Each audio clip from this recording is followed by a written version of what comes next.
درسگاہوں میں جو سب استاد ہوتے ہیں، حقیقت میں یہی تو قوم کی بنیاد ہوتے ہیں۔ سنے روداد ہم جب بھی کسی کی کامیابی کی۔ اللہ تعالیٰ کا بے پناہ شکر ہے جس کی توفیق اس کے فضل اور اس کی رحمت کے ساتھ انشاءاللہ آج ہماری کلاس کا سیکنڈ لاسٹ دن ہے۔ اللہ تعالیٰ ہماری اس کاوش کو قبول فرما لے۔ اللہ نے چاہا تو انشاءاللہ کل آخری دن ہوگا، اس سلسلے میں کچھ چیزیں ہم انشاءاللہ آج طے بھی کریں گے جن پر ہم سب کی توجہ ہونی چاہیے۔ ہم لوگ قرآن و سنت کی روشنی میں سیکھنے سکھلانے کی جو صلاحیتیں ہیں ان کو ڈسکس کر رہے ہیں، اور ہمارا ایمان ہے کہ دنیا میں یہ چیزیں سب سے زیادہ بہتر حالت میں ہمیں یا کتاب اللہ سے مل سکتی ہیں یا نبی صلی اللہ علیہ وسلم کی سنت مبارکہ سے مل سکتی ہیں۔ اس میں اگر ہم ان چیزوں کا جائزہ لیں جو ہم کل پڑھ چکے ہیں تو میرا خیال ہے اس سے بھی ہمیں اس چیز میں تسلی ہوگی کہ یہ بات درست ہے۔ تو انشاءاللہ آج ہم اگلی جو ہماری گفتگو ہے اس کو شروع کرنا چاہتے ہیں۔ اللہ تعالیٰ سے دعا ہے اللہ درست بات کرنے کی اور سمجھ کے عمل کی توفیق عطا فرمائے۔ جو طریقہ تدریس ہمارا چل رہا ہے، آج ہمارا سب سے پہلا نقطہ اس میں جو ڈسکس ہوگا وہ ہے بات کو دہرانا، بات کو دہرانا، ریپیٹ کرنا۔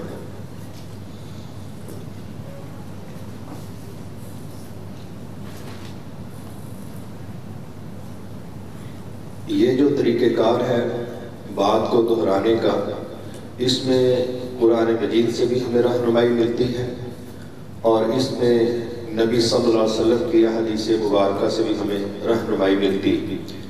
ایک آپ کے سامنے آیت مبارکہ رکھی ہے، فَبِأَيِّ آلَاءِ رَبِّكُمَا تُكَذِّبَانِ۔ یہ سورۃ الرحمن میں تقریباً 32 مرتبہ ایک ہی بات ایک ہی صورت میں دہرائی گئی ہے۔ پھر اگر آپ قرآن مجید میں نماز کا تذکرہ دیکھیں وہ بھی کئی دفعہ دہرایا گیا ہے۔ پھر زکوٰۃ کی بات ہے وہ بھی ایک دفعہ سے زائد دفعہ دہرائی گئی ہے۔ اسی طرح اللہ سے ڈرنے کی بات ہے وہ بھی ایک دفعہ سے زائد کئی دفعہ دہرائی گئی ہے۔ تو یہ وہ انداز ہے تدریس کا اللہ تعالیٰ کی طرف سے۔ نبی صلی اللہ علیہ وسلم کا بھی طریقہ کار یہ رہا ہے کہ بعض اوقات آپ ایک بات کو 2 دفعہ 3 دفعہ اور ایک دفعہ آپ نے شہادت کے حوالے سے بات کی۔ فرمایا والذی نفسی بیدہ لوددت ان اقتل فی سبیل اللہ ثم احیا ثم اقتل ثم احیا ثم اقتل ثم احیا ثم اقتل۔ 4 دفعہ آپ نے فرمایا میرا دل کرتا ہے میں اللہ کے راستے میں شہید کر دیا جاؤں، پھر زندہ کیا جاؤں، پھر شہید کر دیا جاؤں، پھر زندہ کیا جاؤں، پھر شہید کر دیا جاؤں، پھر زندہ کیا جاؤں، پھر شہید کر دیا جاؤں۔ تو قسم اٹھا کے آپ نے جو شہادت کا احساس ہے، تصور ہے، اس پر بات کی۔ اور بعض اوقات آپ بات پر زور ڈالنے کے لیے قسم کا استعمال کرتے جو کہ اس میں ہوا ہے۔ یہ بھی طریقہ تدریس میں سلسلہ کلام میں ایک اصول ہے کہ بندہ اپنی بات کو وزن دینے کے لیے بڑے مصمم ارادے کا سوچ کا اظہار کرتا ہے، اور یہ جو انداز ہے یہ اللہ نے بھی استعمال کیا ہے۔ قسم اٹھا کے بھی اللہ نے بات کی ہے، دہرا کے بھی اللہ نے بات کی ہے، اور نبی صلی اللہ علیہ وسلم نے بھی بات کو دہرا کے کیا ہے۔ تو اس میں ایک تو یہ چیز سمجھ آتی ہے کہ انسانی جو اپروچ ہے یا اس کی جذب کرنے کی صلاحیت ہے، جب بار بار بات اس کی سماعت سے ٹکراتی ہے تو پہلے کی نسبت زیادہ اس کے حافظے میں وہ محفوظ ہوتی ہے۔ اور یہ وہ طریقہ ہے جو اللہ نے استعمال کیا، نبی صلی اللہ علیہ وسلم نے استعمال کیا۔ ہمارے ہاں اساتذہ اس کو کم استعمال کرتے ہیں اور رٹے کے نام پر بچوں کو بہرحال کہا جاتا ہے کہ یہ آپ کی ڈیوٹی ہے، لیکن سیکھنے سکھانے میں بہرحال دہرانا، دہرا کے بات کرنا، یہ اللہ کے نبی کا اور اللہ کا طریقہ رہا ہے۔ پھر ہم دیکھتے ہیں جہاں پاکستانیوں کا بہت زیادہ نقصان ہوا ہے وہ ہے مادری زبان کے استعمال کا۔ اب دیکھیں اللہ تعالیٰ نے کیا انداز اختیار کیا۔ اللہ تعالیٰ فرماتے ہیں کہ ہم نے کسی رسول کو نہیں بھیجا مگر اپنی قوم کی زبان کے ساتھ۔ اب نبی صلی اللہ علیہ وسلم کا بھی اللہ نے تذکرہ کر کے یہ فرمایا کہ ہم نے ان کو عربی زبان کے حوالے سے یہ صلاحیت دی ہے کہ وہ عربی ہی میں بات کرتے ہیں، عربی معاشرہ ہے، اور جو بھی رسول آیا ہے اللہ تعالیٰ فرماتے ہیں اس نے اپنے عوام کو، قوم کو سمجھانے کے لیے جو انداز اختیار کیا ہے وہ مقامی زبان کا استعمال کیا ہے۔ اب یہ وہ ہماری کمزوری ہے۔ میرا خیال ہے کہ اگر ہم پاکستان میں انگلش کی سیپلی والے طلبہ دیکھیں تو ان کی تعداد شمار سے باہر ہے۔ وہ بیچارے جس طرح وہ بچے لوڈو کھیلتے ہیں نا، اور ایک سی ڈی لگی ہوتی ہے، وہ 99 پہ جاتے ہیں، اوپر سے پھر کوئی سانپ ڈنگ مارتا ہے، پھر بیچارے 0 پہ آتے ہیں۔ تو وہ بی اے میں جا کے ان کی سیپلی آ گئی ہے، ٹھیک ہے، ایف اے میں سیپلی آ گئی ہے، آئی کس مصیبت میں ہے؟ انگلش میں۔ اچھا، وہ انگلش اب ان کو اپنی ڈگری کلیئر نہیں کرنے دے رہی۔ اور دوسری پریشانی یہ ہے کہ ہمارے ہاں دوسری زبان کو بنیاد بنا کے صرف سکل کے طور پہ نہیں لیا جا رہا، جو بڑی تکلیف دہ بات ہے۔ نبی صلی اللہ علیہ وسلم نے اپنی زندگی میں دوسری زبان کا کورس خود کروایا ہے، یعنی کہا صحابی کو، صحابی کا نام ہے حضرت اسامہ رضی اللہ تعالیٰ عنہ۔ آپ نے ان کو کہا کہ عبرانی زبان میں کچھ لوگ مجھے خط لکھتے ہیں، آپ وہ زبان سیکھ لو اور یہ خط و کتابت آپ کیا کرو۔ تو حضرت اسامہ کہتے ہیں میں نے 15 دن میں یہ لینگویج کورس کر لیا۔ تو اگر یہ برا ہوتا دوسری زبان سیکھنا تو نبی صلی اللہ علیہ وسلم اس کی گنجائش نہ دیتے، لیکن یہ سکل ہے۔ اب مسئلہ ہمارے ہاں کیا ہے، ہمیں زبان آئے نہ آئے ماشاءاللہ کلچر ہمیں ایڈوانس آ جاتا ہے، اور اس سے اسلام نے ہمیں روکا ہے کہ بھئی زبان تمہاری اپنی ہے، کلچر بھی تمہارا اپنا ہے، یہ سکل کے طور پہ آپ نے زبان سیکھنی ہے، سیکھیں، ساری دنیا کی زبانیں سیکھیں۔ لیکن یہ نہیں، میں نے خود اپنے کالج میں یہ چیز دیکھی کہ ہمارا ایک پروفیسر وہ آتا تھا انگلش پڑھانے کے لیے، وہ پتہ چلتا تھا جناب نیو یارک سے ڈائریکٹ ہی لینڈ ابھی کی ہے، ان کے لہجے، ڈریسنگ، طور طریقے۔ ایک ہمیں فارسی پڑھاتے تھے، وہ لگتا تھا تہران سے تشریف لائے ہیں، ان کی کوئی مثال ایسی نہیں ہوتی تھی جس میں ادھر کا سارا ماحول نہیں۔ ایک ہمیں اردو پڑھاتے تھے، ان کا رویہ، یہ میں تنقید نہیں کر رہی ہے، میں فزیکلی جو میں نے دیکھا، وہ لگتا ہے لکھنؤ سے تشریف لائے۔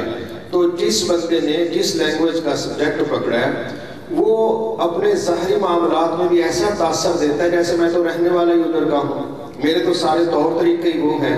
نہیں، اصولی طور پر اگر ہم نے تدریس کا کام کرنا ہے تو آپ دیکھ لیں، ٹھیک ہے اللہ تعالیٰ نے بڑی مہربانی کی، ہمارے اردو میں گنجائش ہے، بڑی زبانیں اس میں استعمال ہو جاتی ہیں، چل جاتا ہے یہ سلسلہ، لیکن غلبہ ہمارا اردو کا ہی ہونا چاہیے۔ الفاظ کا استعمال ساری زبانوں میں استعمال ہوتا ہے۔ خود نبی صلی اللہ علیہ وسلم نے ایک بچے کو بڑے اچھے کپڑے پہنے ہوئے دیکھا تو ایک اور زبان میں اس کی تعریف کر دی، یعنی یہ منع نہیں تھا، گناہ نہیں تھا، لیکن جو غلبہ ہے نا وہ اپنی زبان کا ہونا چاہیے۔ پاکستان کے اندر بہرحال ابھی تک سرکاری طور پر اردو جو ہے وہ قابل قبول نہیں ہے، اور اس کا ہمیں بہرحال سکھانے کے مسئلے میں شدید نقصان ہے۔ اور دوسری طرف ہم مثالیں دیتے ہیں چائنا کی، مثالیں دیتے ہیں رشیا کی کہ انہوں نے ترقی کی، لیکن جب ایک بندے کو زبان ہی نہیں سمجھ آ رہی تو وہ بیچارہ اس میں کرے گا کیا؟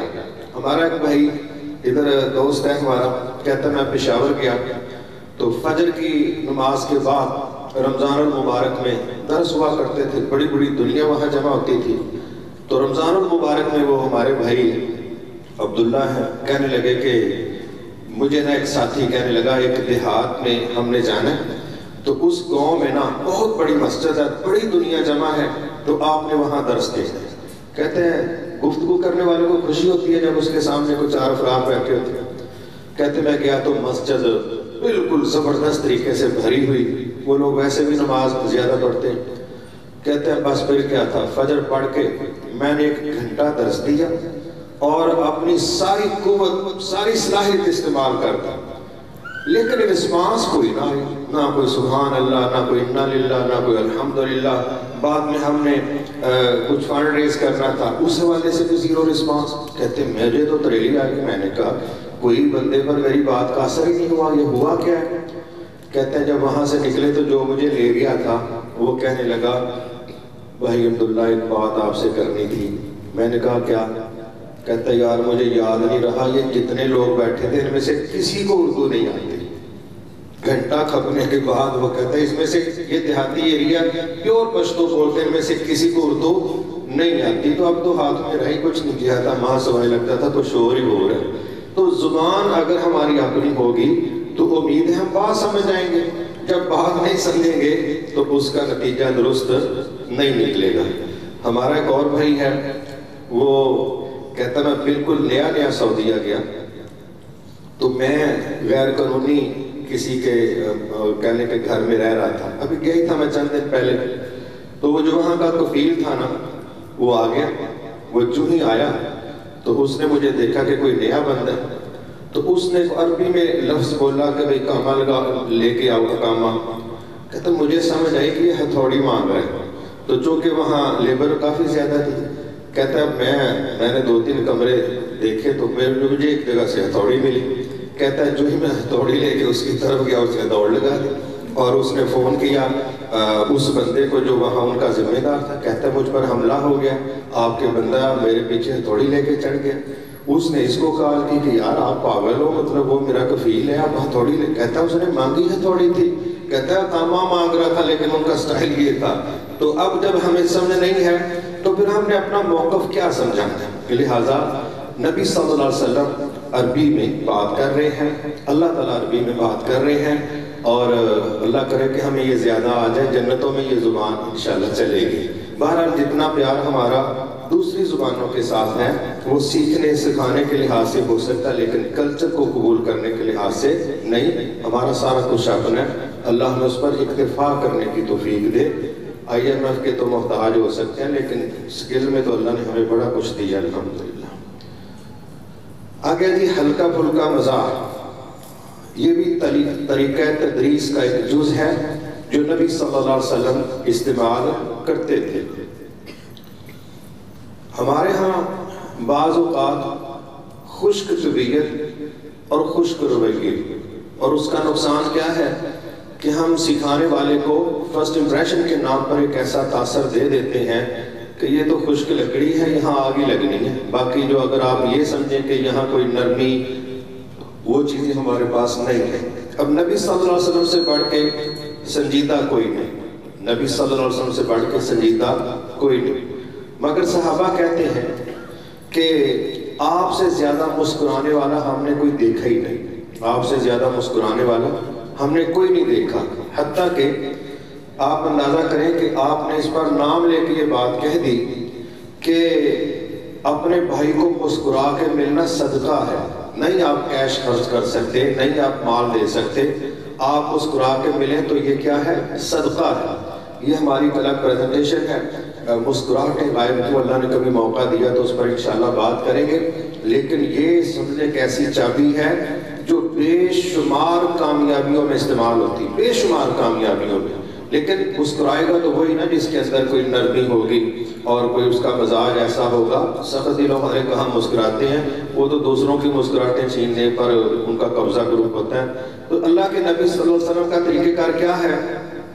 ایک شخص آیا آ کے بڑی سنجیدگی سے کہتا ہے اے اللہ کے نبی صلی اللہ علیہ وسلم مجھے اونٹ چاہیے. آپ نے کیا فرمایا؟ کہا اونٹ تو نہیں، اونٹ کا بچہ دے سکتے. وہ بیچارہ پریشان ہو گیا، کہنے لگا میں نے جی سواری کرنی ہے، میں نے بچے کا کیا کرنا ہے. تو آپ نے دیکھا جب کہ وہ پریشان ہوگا آپ نے فرمایا بڑا اونٹ بھی تو کسی اونٹ کا بچہ ہی ہوتا ہے نا. گویا آپ نے مزاح بھی پیدا کی ہے اور بات بھی سچی کی. اسی طرح ایک بڑھیا آپ کے پاس آئی، جنت کی بات ہو رہی تھی تو آپ نے کہا کوئی بوڑھا جنت میں نہیں جائے گا. اب وہ بیچاری خود بوڑھی تھی، وہ ٹینشن لے گئی کہ جب ہم نے جنت میں نہیں جانا تو پھر ہمارے اعمال سارے. وہ جب پریشان ہوئی تو آپ نے فرمایا میرا مطلب ہے جنت میں سب جوان ہوں گے، وہاں کوئی بوڑھا نہیں ہوگا. راؤنڈ اباؤٹ 33 سال جو ہے وہ عمر ہوگی، تو جنتوں میں بوڑھے نہیں ہوں گے، سب کے سب جوان ہوں گے. اور کئی طریقے تھے کہ آپ لوگوں کے ساتھ دل لگی کرتے، لیکن دو چیزوں کا آپ لحاظ رکھتے۔ ایک لحاظ رکھتے آپ جس میں کسی کی توہین نہ ہو، دوسرا آپ لحاظ رکھتے کہ بات جھوٹی نہ ہو۔ یہ دو چیزوں کا لحاظ رکھ کے آپ لوگوں کو بات سمجھانے کے لیے بعض اوقات یہ ہلکا پھلکا مزاج جو تھا یہ بھی استعمال کرتے۔ اور میں نے ایک چیز فیل کی ہے کہ اس طرح بندہ کوئی سخت کام کر رہا ہوتا ہے تو اس کے باقی اعصاب تناؤ کا شکار ہوتے ہیں، اسی طرح جب بندہ گفتگو سن رہا ہوتا ہے تو اس متعلق بھی اعصاب میں تناؤ آتا ہے، اور وہ مسلسل جو تناؤ ہے وہ بعض اوقات جو قوت سماعت ہے یا سیکھنے کی صلاحیت ہے اس پر منفی اثر ڈالتی ہے۔ لیکن اس دوران اگر کوئی ہلکی پھلکی مزاح کی بات ہو جائے تو پوری باڈی ریلیکس ہو جاتی ہے، کیونکہ اس کا ذہن ریلیکس ہوتا ہے۔ تو جس طرح آپ فون کو ری سٹارٹ کرتے ہیں تو وہ سمجھیں کہ ری سٹارٹ کرنے والی بات ہوتی ہے کہ ایک تناؤ ہے اور اس تناؤ کو آپ نے ہلکا پھلکا مزاح کر کے ریلیکسیشن دی ہے، تو سمجھیں وہ ری سٹارٹ ہونے والی بات ہے۔ تو یہ طریقہ بھی اللہ کے نبی صلی اللہ علیہ وسلم کا استعمال ہوتا رہا ہے۔ اور یہ بھی یاد رہے صرف اللہ کے نبی نہیں ہنستے، سبحان اللہ، اللہ کی ذات بھی ہنستی ہے، اس کائنات میں اللہ کی ذات بھی ہنستی ہے۔ نبی صلی اللہ علیہ وسلم سے ایک صحابی نے پوچھا، اے اللہ کے نبی صلی اللہ علیہ وسلم کیا اللہ تعالیٰ بھی مسکراتے ہیں؟ آپ نے کہا ہاں۔ وہ کہنے لگے مجھے وہ عمل بتائیں کہ میں وہ کام کروں بس میرا رب مجھ پہ مسکرا دے، کیونکہ ان کو پتا تھا جس پر اللہ نے مسکرا دینا اس کے سارے مسئلے حل ہو جائیں۔ تو بعض روایتوں میں یہ غزوہ احد کا منظر تھا، یعنی بڑی پریشانی والی کیفیت تھی۔ تو آپ نے فرمایا کہ جب کوئی اللہ کا بندہ، کوئی مجاہد یہ دیکھے کہ حالات بہت ٹف ہیں، بڑی پریشانی والے ہیں، لوگ بکھر رہے ہیں، ایسی پریشانی کے مرحلے پر جو ڈٹ کے استقامت اختیار کر کے اللہ کی رضا کے لیے اللہ کے دشمنوں سے ٹکرا جائے، حتیٰ کہ اس ٹکراؤ میں اس کی جان کا خرچہ آ جائے، اس کی جان استعمال ہو جائے، تو اس کی اس طرح کی شہادت پر اللہ تعالیٰ آسمانوں پر مسکرا دیتے۔ تو اس صحابی نے کہا ٹھیک ہے، ہمیں اللہ کی مسکراہٹ چاہیے چاہے خرچہ جان کا آ جائے۔ تو وہیں پر انہوں نے ایک جھرمٹ دیکھا جو اللہ کے دشمنوں کا تھا، شدید وہاں پر لڑائی کی، حتیٰ کہ اپنی جان دے دی، صرف اس سوچ پر کہ بس میرا رب مجھ پر مسکرا دے۔ تو حدیث سے سمجھ آتی ہے اللہ تعالیٰ بھی مسکراتے ہیں، اللہ کے نبی صلی اللہ علیہ وسلم بھی مسکراتے ہیں۔ تو مسکراہٹیں بہرحال ہمارے پاس بھی ہونی چاہیے۔ ہماری ایک کزن تھی، وہ تھی بلکہ ہے بیچاری، وہ گئی امریکہ، تو آ کے جس طرح لوگ ہمارے مسلمان عمرے سے واپس آ کے بڑے فضائل و مناقب بیان کرتے ہیں، تو یہ جو لوگ ادھر جاتے ہیں نا یہ بھی بڑی بڑی سٹوریاں سناتے ہیں۔ تو وہ جتنی ڈیٹیل دے رہی تھی اس میں اس نے ایک بات کی، کہنے لگی کہ وہاں میں نے ایک چیز دیکھی ہے، لوگ سمائل بہت پاس کرتے ہیں۔ تو میں نے کہا کہ یہ ٹیکنیک تو اچھی ہے، بس یہ دیکھنا ہے کہ پاسنگ کہاں ہونی، یہ نہیں کہ جہاں اس کی جگہ نہیں ہے وہاں بھی پاس ہی ہوتا رہے۔ تو بہرحال اوپر سوسائٹیوں نے اس کو ایز اے ٹیکنیک استعمال کیا ہے، گو کہ وہ لیگل نہیں دیکھتے، لیکن ہمیں تو یہ دیکھنا ہے کہ ہم نے کہاں مسکرانا اور کہاں نہیں۔ لیکن مسکراہٹ بے شمار پریشانیوں کا، بے شمار فیصلوں میں اور بے شمار زندگی کے مرحلوں میں آپ کو غموں اور حادثات اور کرائسس سے ٹکرا جانے کے لیے ایک وہ ٹانک ہے کہ جو بڑے بڑے لوگوں کو جتوا دیتا ہے اور مخالفین کو ہرا دیتا ہے۔ لیکن یہ جرت بڑی مشکل ہے، لوگوں کے آنسو جلدی نکلتے ہیں، مسکراہٹ تھوڑی ہونٹوں پہ پھیلتی ہے۔ بہرحال یہ طریقہ اللہ کا رسول اللہ صلی اللہ علیہ وسلم کا رہا ہے۔ اب آگے ہے جسم کو چھو کے بات کرنا۔ اس میں کئی روایات ہمیں ملتی ہیں، یہ طریقہ نبی صلی اللہ علیہ وسلم کا ہے اور یہ طریقہ جبرائیل علیہ السلام کا بھی ہے۔ آپ کو یاد ہوگا جب سب سے پہلی وحی جبرائیل علیہ السلام لے کے آئے ہیں تو انہوں نے کہا نبی صلی اللہ علیہ وسلم کو پڑھیے، تو آپ نے کہا میں تو نہیں پڑھ سکتا، میرے پاس تو یہ صلاحیت نہیں۔ تو 3 دفعہ انہوں نے کہا، لیکن اس دوران تینوں دفعہ جبرائیل علیہ السلام نے نبی صلی اللہ علیہ وسلم کو اپنے گلے لگایا اور زبردست طریقے سے لگا کے تو پھر چھوڑتے، پھر کہتے پڑھیے۔ وہ اللہ تعالیٰ کی طرف سے کو ہوگا سسٹم۔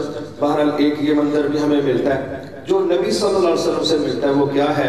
عبداللہ بن عمر رضی اللہ عنہ فرماتے ہیں کہ اللہ کے نبی نے میرے کندھے پر ہاتھ رکھا میرے کندھے پر ہاتھ رکھا اور مجھے کہا اے عبداللہ کن فی الدنیا کانک غریب او عابر السبیل، دنیا میں ایسے رہو جیسے کہ کوئی مسافر ہوتا ہے یا پردیسی ہوتا ہے۔ تو گویا یہ بات سکھلانا کہ دنیا میں رہنے کے لیے تمہیں کون سا سٹائل اختیار کرنا چاہیے، آپ نے پہلے حضرت عبداللہ کے کندھے پر ہاتھ رکھا، اور جب یہ انداز ہے پھر یہاں جو ہم حدیث دیکھ رہے ہیں کہ عبداللہ ابن مسعود رضی اللہ عنہ کہتے ہیں کہ رسول اللہ صلی اللہ علیہ وسلم نے مجھے تشہد سکھلایا، اس وقت میرا ہاتھ نبی کریم صلی اللہ علیہ وسلم کی ہتھیلیوں کے درمیان تھا۔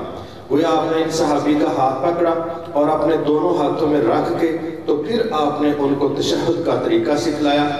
دراصل یہ جب آپ کسی شاگرد کے کندھے پر ہاتھ رکھتے ہیں، سر پہ ہاتھ رکھتے ہیں، ہاتھ پکڑ لیتے ہیں، تو یہ وہ انداز ہے جس سے سیکھنے والا فزیکلی، مینٹلی، ہر لحاظ سے وہ آپ سے اٹیچ ہوتا ہے، اور جتنی اٹیچمنٹ استاد اور شاگرد کی بہتر ہوگی اتنی کہہ لیں کہ بات کو سننا، توجہ دینا یہ بہتر سے بہتر ہو سکتا ہے۔ بہرحال یہ کلیئر بات ہے کہ میل میل کا ہاتھ پکڑے اور فیمیل فیمیل کا، یہ نہیں ہے کہ ماشاءاللہ یہ دونوں مخالفین ایک دوسرے کا ہاتھ پکڑ کے کہیں رات ہم نے حدیث سنی ہے کہ اس طرح علم زیادہ انفراریڈ ہوتا ہے، تو اس طرح کے بلوٹوتھ کی کوئی اجازت نہیں ہے۔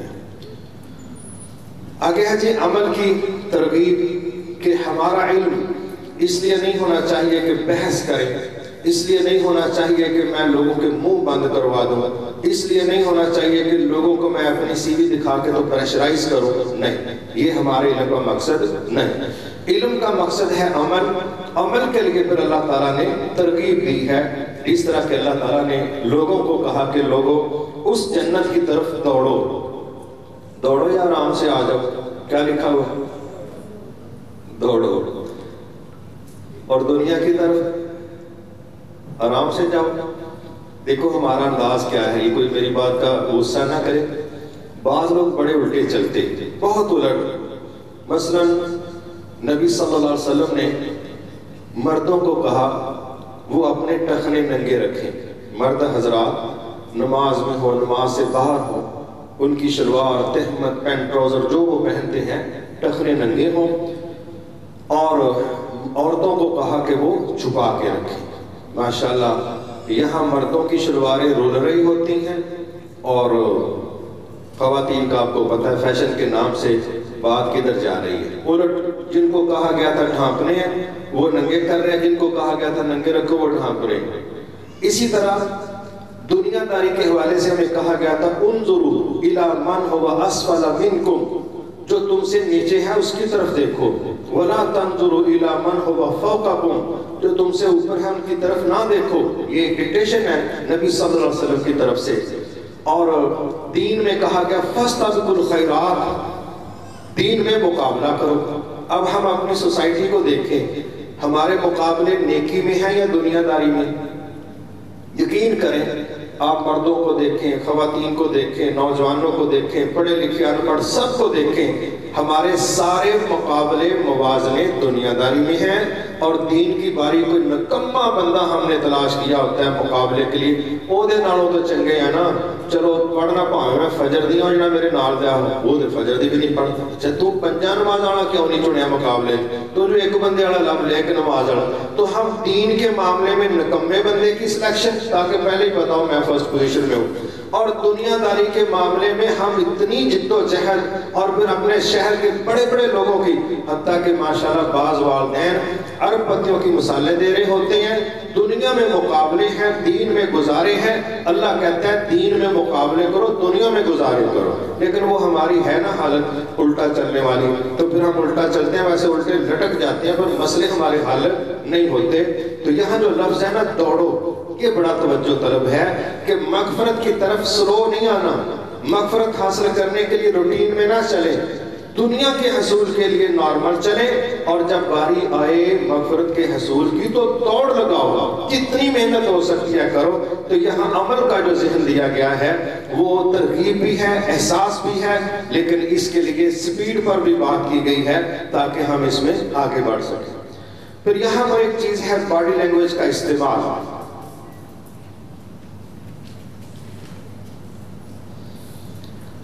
اس میں نبی صلی اللہ علیہ وسلم نے مختلف انداز اختیار کیے کہ آپ نے اپنے دونوں ہاتھوں کو، جس طرح یہ سٹائل ہے، ٹھیک ہے، دونوں ہاتھوں کی انگلیاں ایک دوسرے میں گھسائیں، داخل کی، اور پھر آپ ایک تشبیہ دے رہے ہیں اس طریقے پر کہ جس طرح یہ ایک دوسرے میں داخل ہو گئی ہیں، ایک دوسرے کی مضبوطی کا باعث ہے، مومنوں کی مثال بھی ایسی ہے کہ وہ بھی ایک دوسرے کو سپورٹ کرتے ہیں۔ یہاں ہے تو ویسے لطیفہ ہی، اللہ ہم سب پر رحم فرمائے۔ نبی صلی اللہ علیہ وسلم نے ایک اور جگہ کہا تھا کہ مومنوں کی مثال ایک جسم کی ہے کہ جس کے ایک حصے میں درد ہو، بخار ہو، تو باقی حصے اس درد کو محسوس کرتے۔ ظاہر ہے جب درد محسوس ہوتا ہے تو اس کی ٹریٹمنٹ کرنا بھی فطری طور پہ بنتا ہے۔ یہ دونوں حدیثیں آپ دیکھیں۔ اب ہمارے ہاں کیا ہے، ہم درد نہیں بنتے، ہمیں کسی کے درد کا پتہ چلے ہم انجوائے کرتے، ہم کہتے ہیں اللہ جی اے سبحان اللہ، ہیں ہم مومن، اور کسی کے درد کے متعلق سوچ کیا ہے کہ اللہ جی اے، گویا ہم کہہ رہے ہوتے ہیں کہ اس کے درد میں اضافہ ہو تو میری تسکین میں اضافہ ہوگا۔ یہ مومنوں کا رویہ نہیں ہے۔ مومن کی تکلیف کو محسوس کرتا ہے، اگر وہ نہیں کرتا ہے تو یہ مومنانہ حرکت نہیں ہے۔ ہم درد کو ڈیلیٹ کرنے کے لیے کردار ادا کرنا، یہ مومنوں کو اوپر سے ڈکٹیشن ملی ہے۔ مسلمان کی تکلیف کو انجوائے کرنا یہ ہمارے لیے جائز نہیں ہے۔ لیکن جب ہم یہ رویہ اختیار کر لیں کہ کسی کا درد ہے تو گویا میرا درد ہے، میں نے کسی کمزور کو سپورٹ کرنا ہے، یہ جو سپورٹ کرنے کا عمل ہے یہ ایک عمل ہے، لیکن اس بات کو سمجھانے کے لیے نبی صلی اللہ علیہ وسلم نے اپنے ہاتھوں کی انگلیاں ایک دوسرے میں داخل کی۔ ایک اور روایت ملتی ہے، آپ نے فرمایا جس نے کسی یتیم پر شفقت کی، پرورش کی، کفالت کی، وہ اور میں قیامت کو ایسے ہوں گے جیسے یہ دو انگلیاں۔ یعنی یہ نہیں کہا ایک یہ انگلی اٹھائی اور ایک یہ کی، یہ بھی تو ہو سکتا تھا نا کہ اتنا کا فاصلہ اور گیپ ہوگا، نہیں، آپ نے کہا اس طرح، جس طرح بالکل یہ تیسری نہیں دوسری انگلی ہے، تو جس نے یتیم کی کفالت کی وہ میرے ساتھ اس طرح ہوگا، اس طرح یہ دو انگلیاں۔ تو یہ باڈی لینگویج کا جو استعمال تھا یہ بھی نبی صلی اللہ علیہ وسلم بہرحال کرتے رہے۔ پھر ہم ایک اور چیز دیکھتے ہیں کہ تصویروں کا، لکیروں کا یہ بھی استعمال نبی صلی اللہ علیہ وسلم کرتے رہے۔ ایک دفعہ آپ نے زمین پر لکیریں بنائیں، ڈرائنگ بنائی پوری، اس پہ ایک لائن سیدھی رکھی، پھر دائیں بائیں کچھ لائنیں لگائیں، اور آپ نے فرمایا یہ جو سیدھا رستہ ہے نا یہ میرا رستہ ہے، یہ اللہ کا رستہ ہے، اور یہ جو دائیں بائیں کی لکیریں ہیں یہ شیطان کے راستے ہیں، اس سے آپ نے بچنا ہے۔ گویا کہ ذہن یہ دیا گیا اصولی طور پر کہ زمین پر لکیر لگا کے تو پھر ہمیں بات سمجھائی گئی کہ آپ نے چلنا کیسے ہے، یہ نقشہ ہی سمجھ لیں جو زمین پر بنا کے آپ نے پیش کیا۔ تو اسی طرح نبی صلی اللہ علیہ وسلم ہاتھوں کی مختلف شکلیں بنا کے بھی لوگوں کو اپنی بات بعض اوقات سمجھایا کرتے تھے۔ گویا ان چیزوں کا استعمال جو بات کے فہم کے لیے مزید آسانی پیدا کرے، ان میں بہرحال ڈرائنگ کا استعمال، نقشوں کا استعمال، لکیروں کا، شکلوں کا استعمال، یہ بھی نبی صلی اللہ علیہ وسلم نے جو استعمال کیا ہے ہمیں اس کا بھی فائدہ اٹھانا چاہیے۔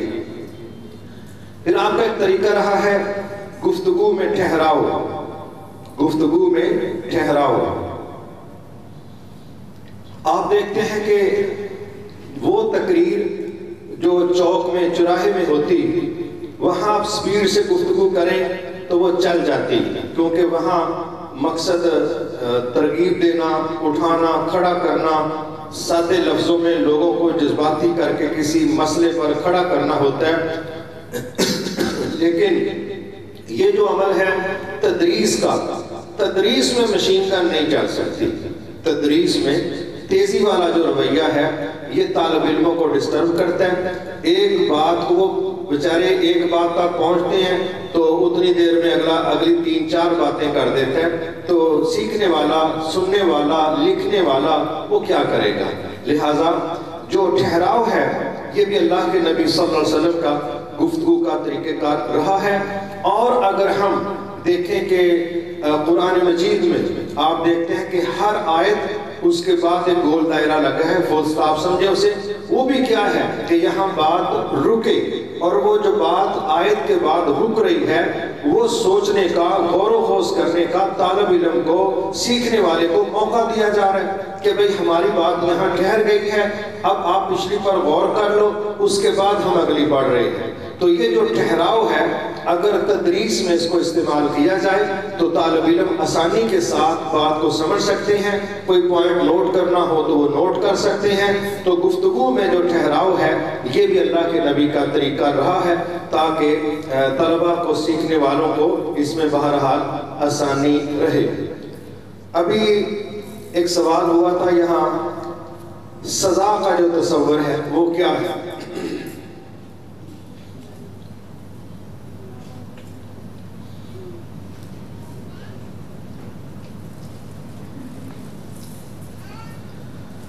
یہ میں نے 5 چیزیں آپ کے سامنے اکٹھی کھڑی کر دی ہیں جو نبی صلی اللہ علیہ وسلم نے استعمال کی ہیں۔ اللہ تعالیٰ نے بھی ان میں سے بعض کا استعمال کیا ہے۔ اصل میں مقصد ہے توجہ کروانا، مقصد ہے اصلاح کرنا، مقصد ہے بات سمجھانا۔ یہ 3 چیزیں جب ہم دیکھیں کہ مقصد ہے توجہ کروانا، مقصد ہے بات سمجھانا، مقصد ہے اصلاح کرنا، یہ جو سیکھنے سکھانے کا عمل ہے اس میں یہ 3 مقاصد ہمارے بنیادی طور پر چلتے ہیں۔ تو ہمیں اللہ کی طرف سے بھی، نبی صلی اللہ علیہ وسلم کی طرف سے بھی جو چیزیں ہمیں ملتی ہیں، مثلا غصے کا اظہار ہے تو اللہ تعالیٰ نے بعض اوقات اپنی بات کو لوگوں کو سمجھانے کے لیے کئی مرحلوں پر غصے کا اظہار کیا۔ بندے اپنے ہی تھے، بیگانے نہیں تھے۔ میں اس کی ایک مثال دیتا ہوں جس میں اللہ کا رویہ، خود نبی صلی اللہ علیہ وسلم کا رویہ یہاں ایک پیج پر اس طریقے سے نظر آ رہے ہیں کہ حضرت کعب بن مالک رضی اللہ تعالیٰ عنہ، صحیح بخاری شریف میں بڑی طویل حدیث ہے، یہ غزوہ تبوک میں نہیں جا سکے تھے، تو روٹین میں اسلام کا جو مزاج ہے وہ 3 دن سے زیادہ آپس میں ناراض رہنے کی اجازت نہیں ہے۔ لیکن یہاں پر یہ 3 لوگ تھے جو غزوہ تبوک میں نہیں جا سکے، اور جب ان کے حوالے سے اللہ تعالیٰ کا فیصلہ آیا، ابھی نبی صلی اللہ علیہ وسلم تبوک سے واپس پہنچے تھے، تو کعب بن مالک رضی اللہ عنہ کہتے ہیں میں جا کے ملا تو مجھے آپ کہنے لگے کعب تیرے پاس سواری نہیں تھی؟ تو آپ کہنے لگے صحابی کے سواریاں تو میرے پاس 2 ہیں، میں جھوٹ نہیں بول سکتا، بس سستی ہو گئی۔ تو آپ نے کہا کہ تیرا فیصلہ اب زمین پر نہیں ہے کہ نیکسٹ تیرے ساتھ کیا ہوگا، تیرا فیصلہ آسمانوں سے آئے گا۔ تو اب سب جانتے ہیں کہ آسمانوں کی رحمت نبیوں سے، بندوں سے زیادہ ہے۔ ہم کہتے ہیں نا، بلکہ اللہ نے فرمایا بے شک میری رحمت میرے غضب پر غالب ہے، اس کی رحمت زیادہ وسیع ہے۔ مگر جو ڈسپلن ہوتا ہے نا، میں نے اس میں سے جو چیز سیکھی ہے کہ رحمت اپنی جگہ لیکن ڈسپلن کی پابندی اپنی جگہ۔ یہ نہیں ہے کہ رحمت کے نام پر کوئی سیاہی کرے، کوئی سفیدی کرے، کوئی تباہی کرے، کوئی کرپشن کرے، کوئی قتل کرے تو بندہ کہ نہیں بڑا رحم دل ہے، انہیں سب نے چھٹی دی۔ رحم دل نہیں ہے، یہ مس مینجمنٹ ہے، یہ زیادتی میں تعاون ہے۔ ڈسپلن الگ چیز ہے، رحمتیں الگ چیز ہیں۔ تو اللہ تعالیٰ نے پھر باقاعدہ اوپر سے جو فیصلہ نازل کیا وہ یہ تھا کہ یہ جو 3 لوگ نہیں جا سکے اس غزوہ میں، ان کے ساتھ کوئی بندہ سلام کلام نہیں کرے گا۔ کب تک؟ کوئی وقت ہے نہیں۔ اور کتنا وقت گزرا؟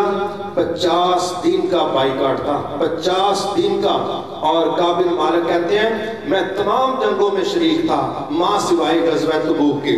اب آپ اندازہ کریں کہ ایک جنگ میں صحابی نہیں پہنچے، ایک جنگ میں، اور راؤنڈ اباؤٹ 27 جنگیں نبی صلی اللہ علیہ وسلم نے خود کمانڈ کی ہیں۔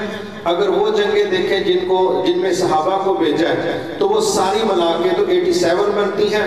87 جنگیں آپ نے 23 سالوں میں لڑی ہیں، اور اس میں سے بھی سمجھ رہے کہ زیادہ جو وقت تھا وہ مدینہ کا تھا۔ مدینہ کے راؤنڈ اباؤٹ 10 سالوں میں آپ نے یہ ٹوٹل 87 جنگوں کو مینج کیا، کسی میں خود گئے، کسی میں صحابہ کو بھیجا۔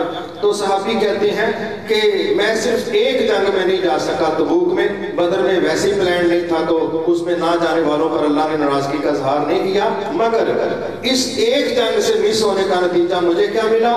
50 دن کا بائیکاٹ۔ تو وہ رب جو 70 ماؤں 100 ماؤں سے زیادہ رحم کرنے والا ہے، اور وہ رب جس کی رحمت اس کے غصے پر غالب ہے، ڈسپلن کی پابندی کے لیے 50 دن کا بائیکاٹ کروا دیا ساری امت کو 3 بندوں کے ساتھ، کہ وہ 3 بندے جو ڈسپلن کی پابندی نہیں کی تو رحمتوں والے رب نے، اور جو ساری دنیا کو بخشنے والا ہے اور اس کی رحمت اس کے غصے پر غالب ہے، اور وہ نبی جو رحمت للعالمین ہے، دونوں اللہ کی ذات اللہ کے نبی کی ذات ڈسپلن بحال رکھنے کے لیے کیا کیا؟ بائیکاٹ۔ کتنے دن؟ 50 دن۔ لہذا اب یہ جو اگنور کرنا ہے، یہ جو غصے کا اظہار کرنا ہے، یہ بھی سکھانے کے لیے تھا، یہ تربیت کے لیے تھا۔ تو بہرحال 50 دنوں کے بعد نبی صلی اللہ علیہ وسلم پر جو وحی نازل ہوئی، آیات نازل ہوئی، ان میں پھر ان تینوں کی بخشش کی بات ہوئی، اور وہ جو منافقین جھوٹ بول کے یہاں اپنے آپ کو بچانے کی کوشش کر رہے تھے، پہلے دن تو لگا کہ جیسے جھوٹ بولنے والے بچ گئے، سچ بولنے والے پھنس گئے، لیکن جب 50 دنوں کے بعد وحی آئی تو جو سچ بول کے پھنس گئے تھے ظاہراً، وہ بڑی خوبصورت طریقے سے باہر نکلے، اور جنہوں نے جھوٹ بول کے معاشرے کو دھوکہ دینے کی کوشش کی، اللہ نے ان کے متعلق 3 لفظ بولے۔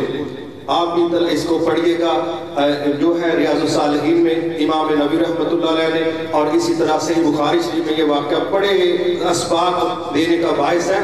تو اللہ تعالیٰ نے وہ جو جھوٹ بول کے اور کہہ لیجئے کہ دھوکہ دے کے اسلامی سوسائٹی کو وہ اپنے آپ کو سمجھتے تھے نا ہم بچ گئے، ان پر جب اللہ نے ان پر تبصرہ کیا تو اللہ نے فرمایا اے نبی صلی اللہ علیہ وسلم، اگر آپ ان کو معاف کر دیں میں نے پھر بھی معاف نہیں کرنا۔ اگر آپ ان کو، یہ قرآن ہے، یہ کوئی باہر کی بات نہیں، اگر آپ ان کو معاف کر دیں ہم نے پھر بھی معاف نہیں کرنا۔ وجہ ایک جملہ اللہ نے بولا، یہ پلید ہیں، نجس ہیں۔ دوسرا جملہ اللہ نے بولا، یہ جہنمی ہیں۔ اب آپ اندازہ کریں، پلید ان کو کہا گیا، جہنمی ان کو کہا گیا، اور یہ جو جملہ اللہ نے بولا کہ آپ معاف کر بھی دیں میں نے پھر بھی نہیں کرنا، انہوں نے جو انداز اختیار کیا ہے وہ کس چیز آیت کا مستحق نہیں ہے۔ تو یہ انداز اللہ نے استعمال کیا، جو ایمان والے پکے نیک مومن تھے انہوں نے معافیاں مانگی، توبہ کی، اللہ تعالیٰ نے ان کو کلیئر کر دیا۔ جنہوں نے جھوٹ پر اپنی عمارت کھڑی کی وہ پھنس گئے۔ لہٰذا یہ طریقہ کار تھا۔ اسی طرح نبی صلی اللہ علیہ وسلم بعض اوقات کسی چیز کو دیکھتے تو آپ کے چہرے پر جو سرخی غالب آتی تو پتہ چلتا جی آپ کا چہرہ غصے سے سرخ ہو گیا۔ تو بعض جگہوں پر آپ بات نہیں کرتے تھے، لیکن آپ کا جو تاثر تھا چہرے کا، اس کو دیکھ کے صحابہ ایک دوسرے کو سمجھا دیتے تھے کہ آپ کو نہیں نظر آ رہا کہ نبی صلی اللہ علیہ وسلم اس چیز کو پسند نہیں کر رہے۔ تو یہ دوسرا طریقہ تھا ریئیکشن دینے کا اور سامنے والوں کو کوئی بات سکھانے کا۔ ایک روایت میں آتا ہے کہ کسی صحابی نے پکڑی ہوئی تھی تورات، تو وہ پڑھ رہے تھے یا انہوں نے اس کا تذکرہ کیا، تو نبی صلی اللہ علیہ وسلم کا چہرہ غصے سے سرخ ہو گیا۔ تو لوگوں نے صحابی کو کہا دیکھ نہیں رہے اللہ کے نبی کا چہرہ غصے سے سرخ ہو گیا تو چھوڑ دو، بات کیوں کر رہے ہو؟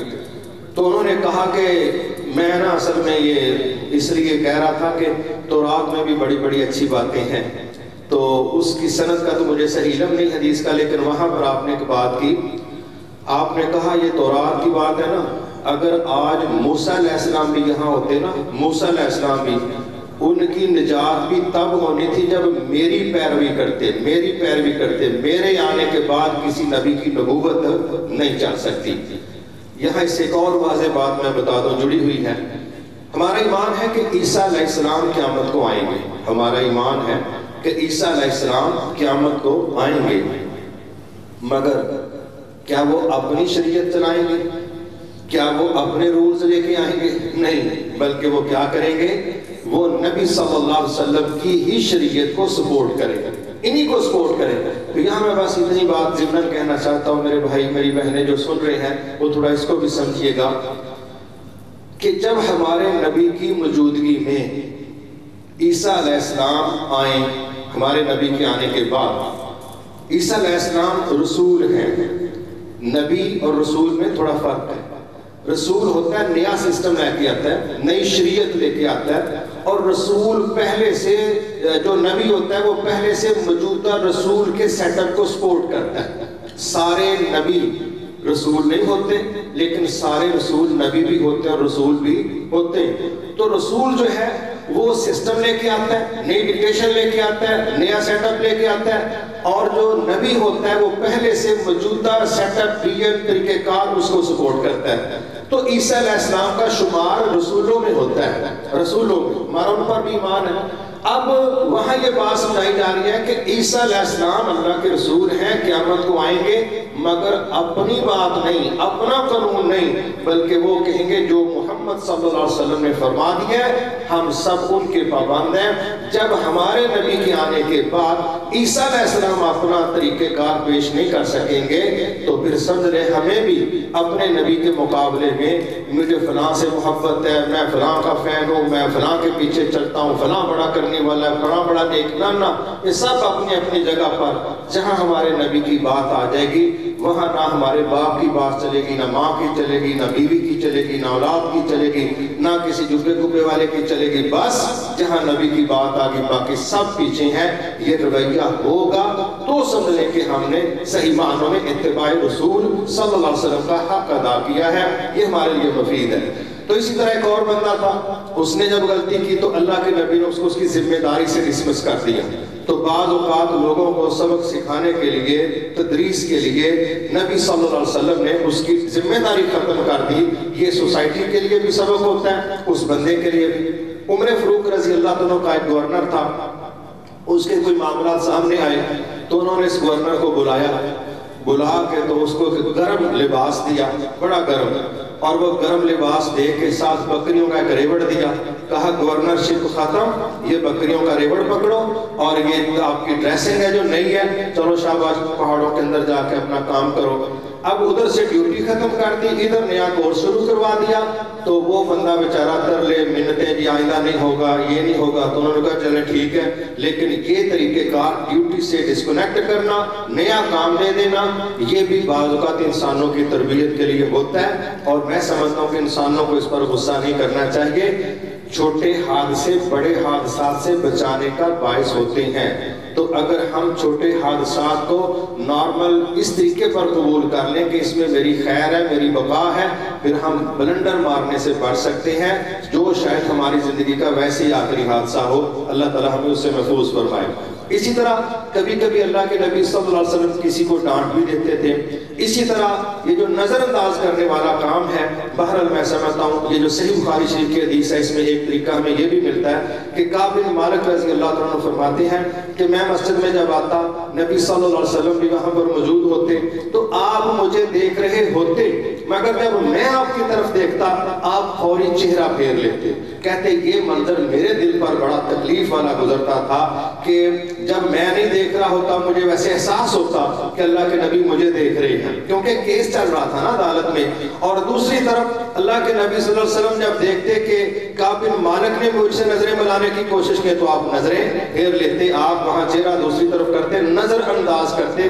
لیکن یہ اوپر سے جو ڈوز آئی تھی, نیچے سے جو ڈیلنگ تھی, اس میں کعب بن مالک کی جو تربیت ہو رہی تھی اور قوموں کی جو تربیت ہو رہی تھی, یہ واقعہ تو ایسا ہے اس میں آگے جا کے ایک ایسا موڑ بھی آ گیا کہ اللہ تعالیٰ نے یہاں تک پیغام بھیج دیا کہ یہ جو تینوں بندے اس غزوے میں نہیں نہ گئے, ان تینوں کی بیویوں کو کہہ دو کہ وہ بھی ان سے الگ ہو جائیں.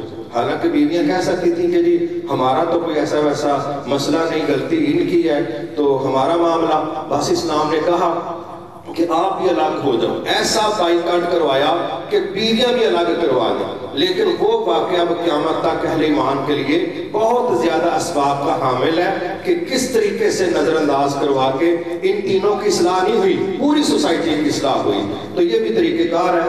باقی دیکھیں کچھ چیزیں ایسی ہوتی ہیں محبتوں میں, بعض اوقات ماں اپنے بچے کو مارتی ہے تو کوئی مائنڈ نہیں کرتا, گھر والے بھی کہتے ہیں کہ تربیت کے لیے ہے. میں کہتا ہوں آپ ہنس ہنس کے بچے کو 2 تھپڑ مارے, وہ بھی آگے سے ہنس رہا ہوتا ہے, لیکن گھور کے 1 تھپڑ نہ ہی مارے, صرف اتنا ہی کرے تو وہ بچہ رونے لگ پڑتا ہے. تو اگر 1.5-2 سال کا بچہ یہ اسیس کر سکتا ہے, یہ فرق کرتا ہے کہ اب سزا ہے اور اب پیار ہے. تو میرا خیال ہے کہ اس میں پھر ہمیں دیکھ لینا چاہیے. اداروں کے اندر میں اس چیز کا قائل نہیں ہوں کہ اداروں میں سزا کا تصور فزیکل اس طریقے سے ہو کہ ڈنڈے پکڑے ہوئے ہیں. ہمارے ایک حافظ ساتھی ہیں تو ان کے والد نے بتلایا کہ اس کے استاذ نے جو اس کو سزا دینے کے لیے پائپ مارا نا وہ تھا گیس والا پائپ, یہ ربڑ کا ہوتا ہے نا گیس والا گھروں میں. تو وہ جب مارا تو کہتے ہیں یقین کریں کہ میز پھٹ گئی اور جسم کے ساتھ وہ پائپ اس طرح چمٹا کہ جب پائپ مطلب کھینچا گیا تو چمڑی ساتھ آ رہی تھی. میں نے اس کو صحیح سمجھتا. دنیا کی سب سے بہترین کتاب قرآن مجید, دنیا کے سب سے بہترین استاد رسول اللہ صلی اللہ علیہ وسلم, کیا وہاں حافظ نہیں تھے؟ کیا بعد میں دنیا میں حفاظ کرام پیدا نہیں ہو رہے؟ لیکن اس طرح کا تشدد ہماری سمجھ سے تو بالا تر ہے. یہ جو چیزیں ہیں نا, محبت ہی طالب علم کے ساتھ ایسی ہونی چاہیے کہ اس محبت میں ذرا تو گیپ آئے نا تو طالب علم سمجھے کہ میں نے غلط کیا اور غلط ہو گیا, میرا استاد ناراض ہو گیا. میں صرف ایک مثال دینا چاہتا ہوں یہاں, یہ فیملی میٹرز میں چیز ہوتی ہے کہ جب محبت گہری ہو پھر چھوٹی سی سزا بھی بہت بڑی لگتی, اور جب محبتیں نہ ہوں تو پھر جتنا مرضی بندہ بستی پروف ہو جائے. اس کی ایک مثال ہے, نبی صلی اللہ علیہ وسلم نے میاں بیوی کو اپنا گھر چلانے کے لیے جو نصیحتیں کی ہیں ان میں سے ایک یہ ہے کہ بعض اوقات میاں بیوی کا باہم تعلق صحیح نہیں رہ جاتا, کوئی وجہ بن سکتی ہے اختلاف کی, پرابلم کی. تو یہاں پر ایک جگہ کہا گیا خاوند کو کہ وہ بیوی کو نصیحت کرے. اچھا, نصیحت کا ایک پروسیس ہے, نصیحت سے مسئلہ حل نہیں ہو رہا. اب پھر دوسرا سٹیپ کیا ہے؟ بستر الگ کر دے. یقین کیجئے کہ جس عورت میں, یہ میری ساری بہنیں بیٹیاں سن رہی ہیں, یہ بات ذہن میں رکھنی چاہیے, یہ ہم سب کی اولادوں کو اپنی تربیت کا حصہ رکھنا چاہیے. جس عورت میں صحیح بیوی پن ہے نا, اگر اس کو یہ خبر ملے کہ میرا خاوند میرے کمرے سے باہر ہے یا میں اس کے کمرے سے باہر ہوں, اس کے لیے اس سے بڑی انسلٹ, اس سے بڑی پریشانی, اس سے بڑا صدمہ اور اس سے بڑی تکلیف والی بات کوئی نہیں ہوتی. اور ہونی چاہیے کہ بھئی تک ہی نہیں بنتا کہ میرا خاوند مجھ سے دور ہو. لہٰذا بہترین میاں بیوی تب چل سکتے ہیں جب صرف بستر الگ کرنے کے نام پر, کمرہ بدلنے کے نام پر ایک عورت کی جان پر بن جائے کہ جی نہیں, یہ نہیں ہو سکتا. آپ جو کہتے ہیں میں اصلاح کرتی ہوں, ٹھیک ہے, جہاں خاوند غلط ہو وہ اپنی اصلاح کرے, لیکن ایک بہترین بیوی وہ ہو جو اس گیپ کو یہ نہ سمجھے میں گئی چانی ہے تیرے کو جان چھوٹے, وہ پھر ماشاءاللہ ایڈی ہائی پوٹینسی ڈوز دے دیئے, وہ نال دے کمرے چ نہیں, وہ جی اپنے کاری توڑ جان دیئے. اب دونوں کبھی اس کو کہہ رہے ہیں کبھی اس کو کہہ رہے ہیں. تو میرا خیال ہے کہ جب معاشرہ درمیان میں آ جاتا ہے تو پھر بعض اوقات وہ پہلے والے وقار نہیں رہ جاتے. بہت بہترین کنڈیشن یہ ہے کہ یہ جو ایک فاصلہ دیا گیا ہے, شریعت نے کہا کہ وہ بیوی سے الگ ہو جائے بستر کی حد تک, یہ وہ رویہ ہے جو ہے تو تھوڑے گیپ کا, لیکن اچھی بیوی اس کو برداشت نہیں کرتی. اور اگر یہاں پر وہ نرم پڑے گی تو انشاءاللہ اللہ گھر بچائے گا بھی, گھر چلائے گا بھی. ضد جو ہے نا یہ منفی رویہ ہے. ضدوں کے ساتھ گھر بھی ٹوٹتے ہیں, ضدوں سے ادارے ٹوٹتے ہیں, اور ضدوں پر بعض کا جب انسان ٹوٹتا ہے نا تو یہ عمارتیں ٹوٹنے سے بڑا خوفناک دھماکہ ہوتا ہے جو نسلوں کو تباہ کر سکتا ہے. ہمارے ہاں اللہ رحم فرمائے, غلطی پر ڈٹ جانا اس کو کہتے ہیں استقامت. ماشاءاللہ فلانا بڑا استقامہ, ان الذین قالوا ربنا اللہ ثم استقاموا, وہ لوگ جنہوں نے اللہ کو کہا وہ ہمارا رب ہے اور اس پر وہ استقامت اختیار کرتے ہیں. شرک پر ڈٹنے کا نام استقامت نہیں, بے وقوفی ہے, جہالت ہے, ضد ہے. غلطی پر ڈٹنا ضد ہے, صحیح چیز پر ڈٹنا استقامت ہے. ایک اچھے مسلمان کو استقامت اختیار کرنی چاہیے, ضدی نہیں ہونا چاہیے. آگے جی شیئرنگ, یہ بھی طریقہ تدریس میں نبی صلی اللہ علیہ وسلم کا بڑا شاندار طریقہ کا رہا ہے. یہ حدیث میں ضرور چاہوں گا کہ ہمارے تمام سننے پڑھنے والے زبانی یاد کر لیں, انشاءاللہ یہ چیز ان کو بڑا فائدہ دے گی. نبی صلی اللہ علیہ وسلم نے اپنی بات حدیث کے متعلق ایک جگہ دعائیہ انداز میں اس کا آغاز کیا.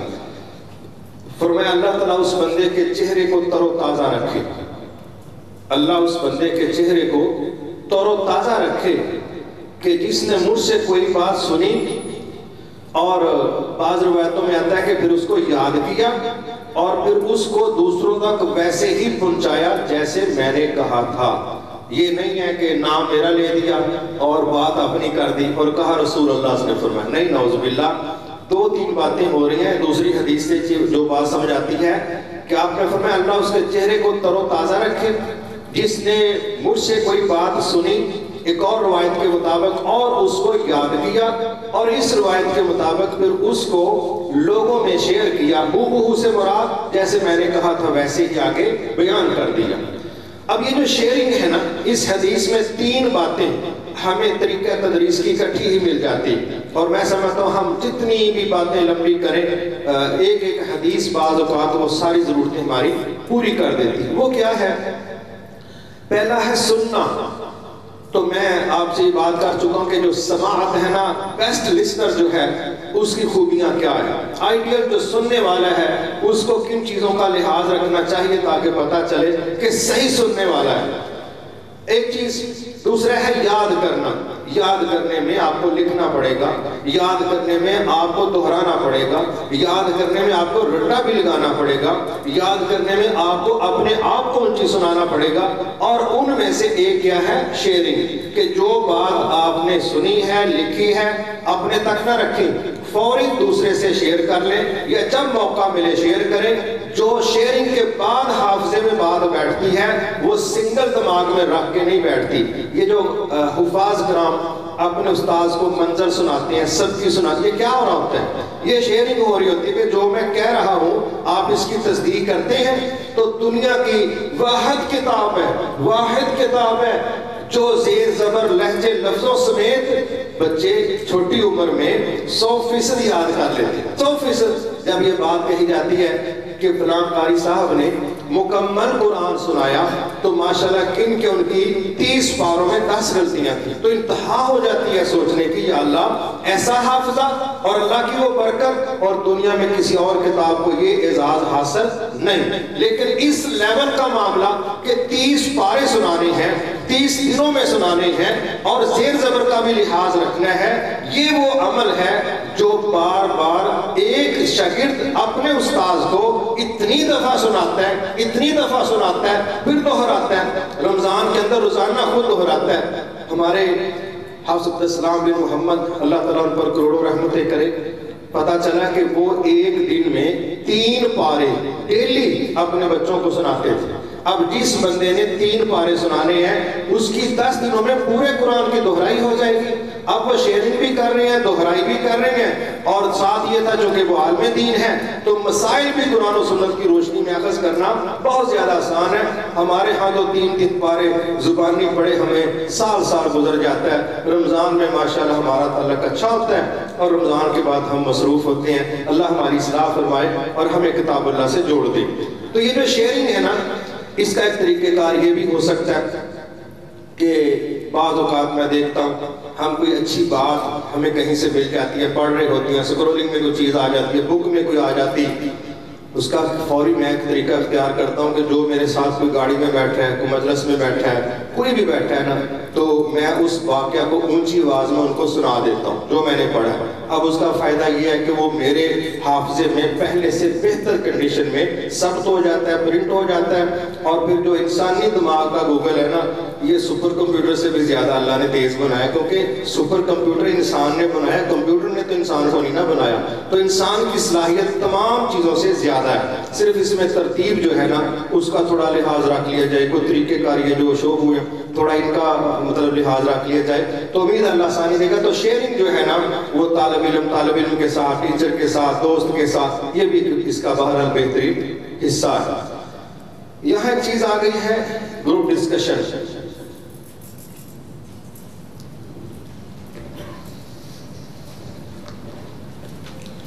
یہ حدیث ہے، آپ کے سامنے ریفرنس بھی ہے سنن نبی داؤد کا، کہ جو لوگ اللہ کے گھروں میں سے کسی گھر میں جمع ہو کر کتاب اللہ کی تلاوت کرتے ہیں اور آپس میں اس کا درس مذاکرہ کرتے ہیں تو ان پر سکینت نازل ہوتی ہے، رحمت انہیں ڈھانپ لیتی. یہ 2 چیزیں ہیں، مسجدوں میں سے کسی مسجد میں جمع ہونا، پھر قرآن کی تلاوت کرنا، پھر اس کا مذاکرہ کرنا.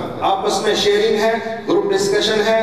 یہ جو انداز ہے تدریس کا یہ آج بھی چلتا ہے، لیکن اس میں معذرت سے ایک بات جو ہمیں اچھی نہیں لگی اس پر سب کی توجہ ہونی چاہیے، وہ کیا ہے کہ یونیورسٹیوں میں گروپ ڈسکشن کا ٹرینڈ موجود ہے، چل رہا ہے. کچھ چیزیں فطری طور پر بڑی دیر سے چلتی آ رہی ہیں، لیکن کچھ رولز کا لحاظ بہرحال رکھیں تو یہ ڈسکشن اپنے موضوع پر رہ سکتی ہے. مثال کے طور پہ اگر ہم اس میں دیکھیں کہ چیز بڑی تکلیف دے، یونیورسٹیوں میں کیا ہے، 3 لڑکے ہیں 7 لڑکیاں، یہ کیا ہے، گروپ بن گیا ہے. کس کو ڈسکس کرنا ہے؟ ان کو ایک پروجیکٹ دیا گیا ہے، یہ اب ہاٹ لائن پر رابطے میں رہیں گے.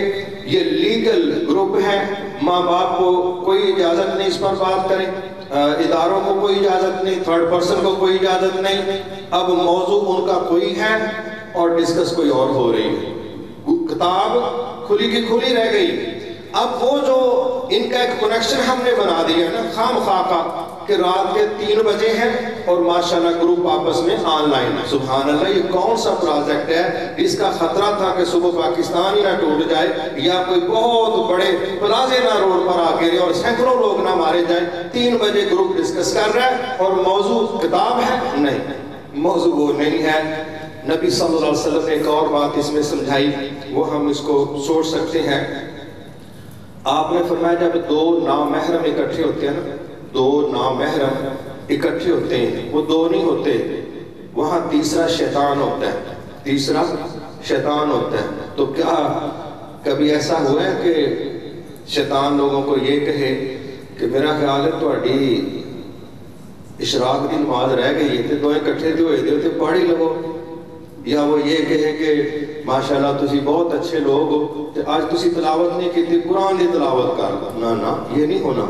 اِنَّهُ يَأْمُرُكُمْ بِالسُّوءِ وَالْفَحْشَاءِ، اس نے تو کہنا ہے کہ اللہ کی کوئی نافرمانی کرو اور تمہیں موقع ملا ہے کوئی بے حیائی کا کام کرو تو وہ جو ہے ہی ہمارا دشمن وہ جہاں موجود ہوگا وہ ہمیں تباہی بربادی کی طرف لے کے جائے گا.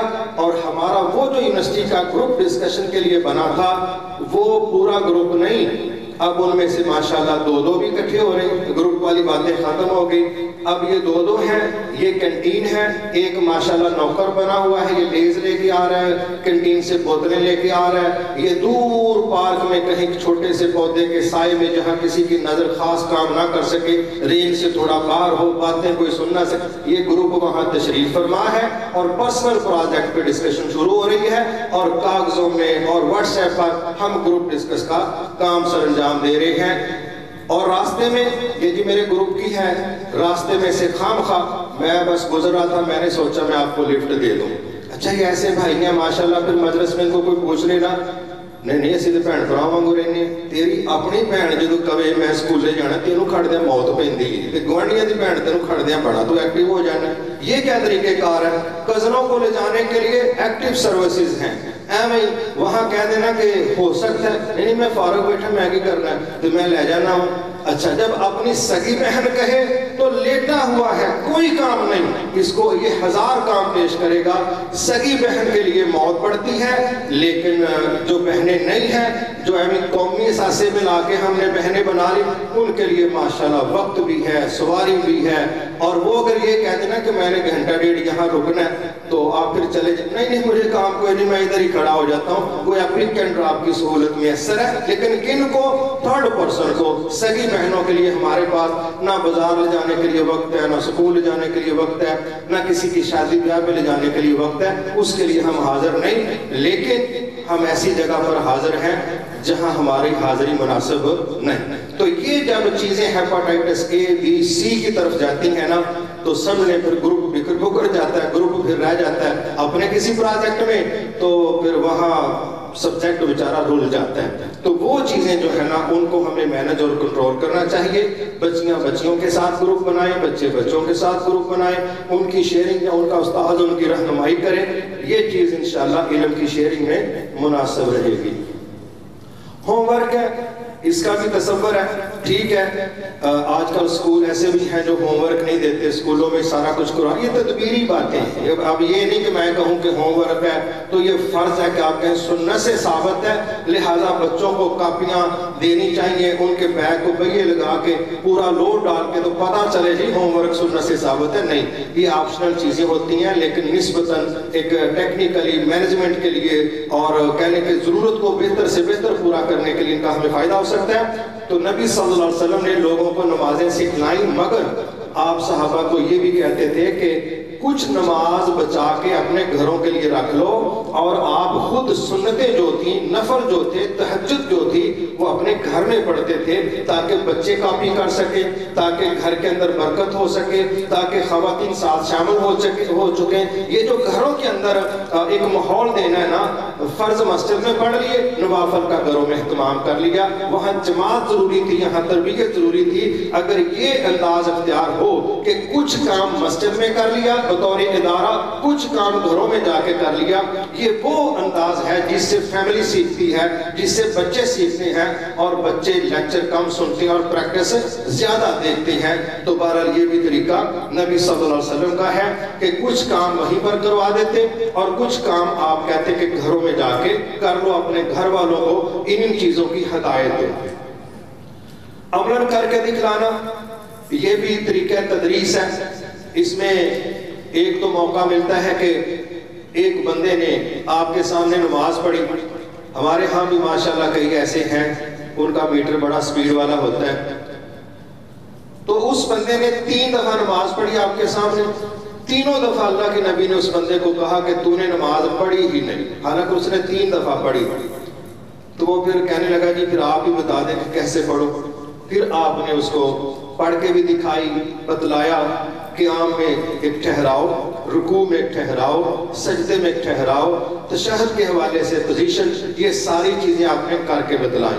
ایک موقع ہے, ایک ہمیں موقع ملتا ہے صلح حدیبیہ کا کہ نبی صلی اللہ علیہ وسلم نے لوگوں کو کہا لوگوں اپنے جانوروں کو ذبح کر دو, قربانی کر دو, ہم آگے تو جا نہیں سکتے, اللہ ہماری نیتوں کو جانتا ہے, یہ یہیں پر وائنڈ اپ کریں گے. آپ نے کہا لوگوں قربانی کر دو, تو کسی بندے نے بھی قربانی نہیں کی. آپ تکلیف میں اپنے خیمے میں آئے, اندر آپ کی زوجہ محترمہ تھی, شاید ان کا نام ام سلمہ رضی اللہ تعالیٰ عنہ جہاں تک مجھے یاد پڑتا ہے. تو آپ کہنے لگے میں نے آرڈر دیا تھا کہ جانور ذبح کر دو تو کسی نے نہیں کیا. تو ہماری ماں نے بڑی خوبصورت بات کی, کہنے لگی کوئی بات نہیں, آپ اپنا کریں نا, آپ کو دیکھ کے یہ بھی کر دیں. آپ کو یہ مشورہ اچھا لگا, آپ نے باہر جا کے جب اپنے جانور کو ذبح کیا, بس صحابہ کی دوڑیں لگی, پھر ہر صحابی تھا اور اس کوشش میں تھا کہ اب دیر کی کوئی گنجائش نہیں ہے, تو سب صحابہ نے پھر اپنے جانور ذبح کیے. اس سے 2 باتیں یہ سمجھ آتی ہیں, ایک تو یہ ہے کہ بندہ بیوی سے بھی مشورہ کر سکتا ہے, اور دوسری چیز میں یہ سمجھ آتی ہے کہ بیوی نے جو بات کی ہے وہاں آپ نے یہ نہیں کہا تو بڑھیاں نکا تھا پتا ساڑھے مسئلے آدھا نہیں. بعض چیزیں ایسی ہوتی ہیں جو کامن ہوتی ہیں, جو سوسائٹی کی ہوتی ہیں, تو وہاں پر ہم ایک دوسرے کی رہنمائی بہرحال کر سکتے ہیں. تو نبی صلی اللہ علیہ وسلم نے اپنی زوجہ محترمہ کے اس مشورے کو قبول کرتے ہوئے فوری باہر لے جا کے اپنا جانور ذبح کرنا شروع کیا.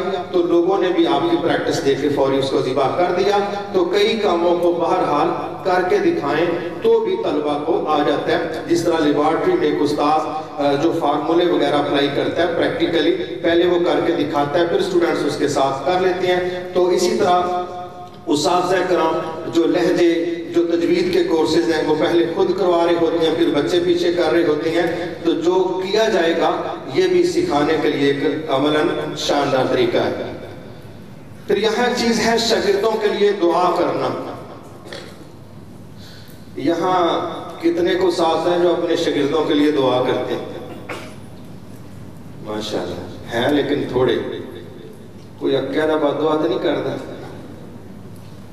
کئی ماشاءاللہ اساتذہ والدین کو بلا کے کہتے ہیں اے اپنی ٹون واپس لے جاؤ, یہ آئٹم نہیں ساڑھے والی, تسی خورک کہیں جتنا وقت کاٹ دے ساڑھے تے بس کرا چھڑ.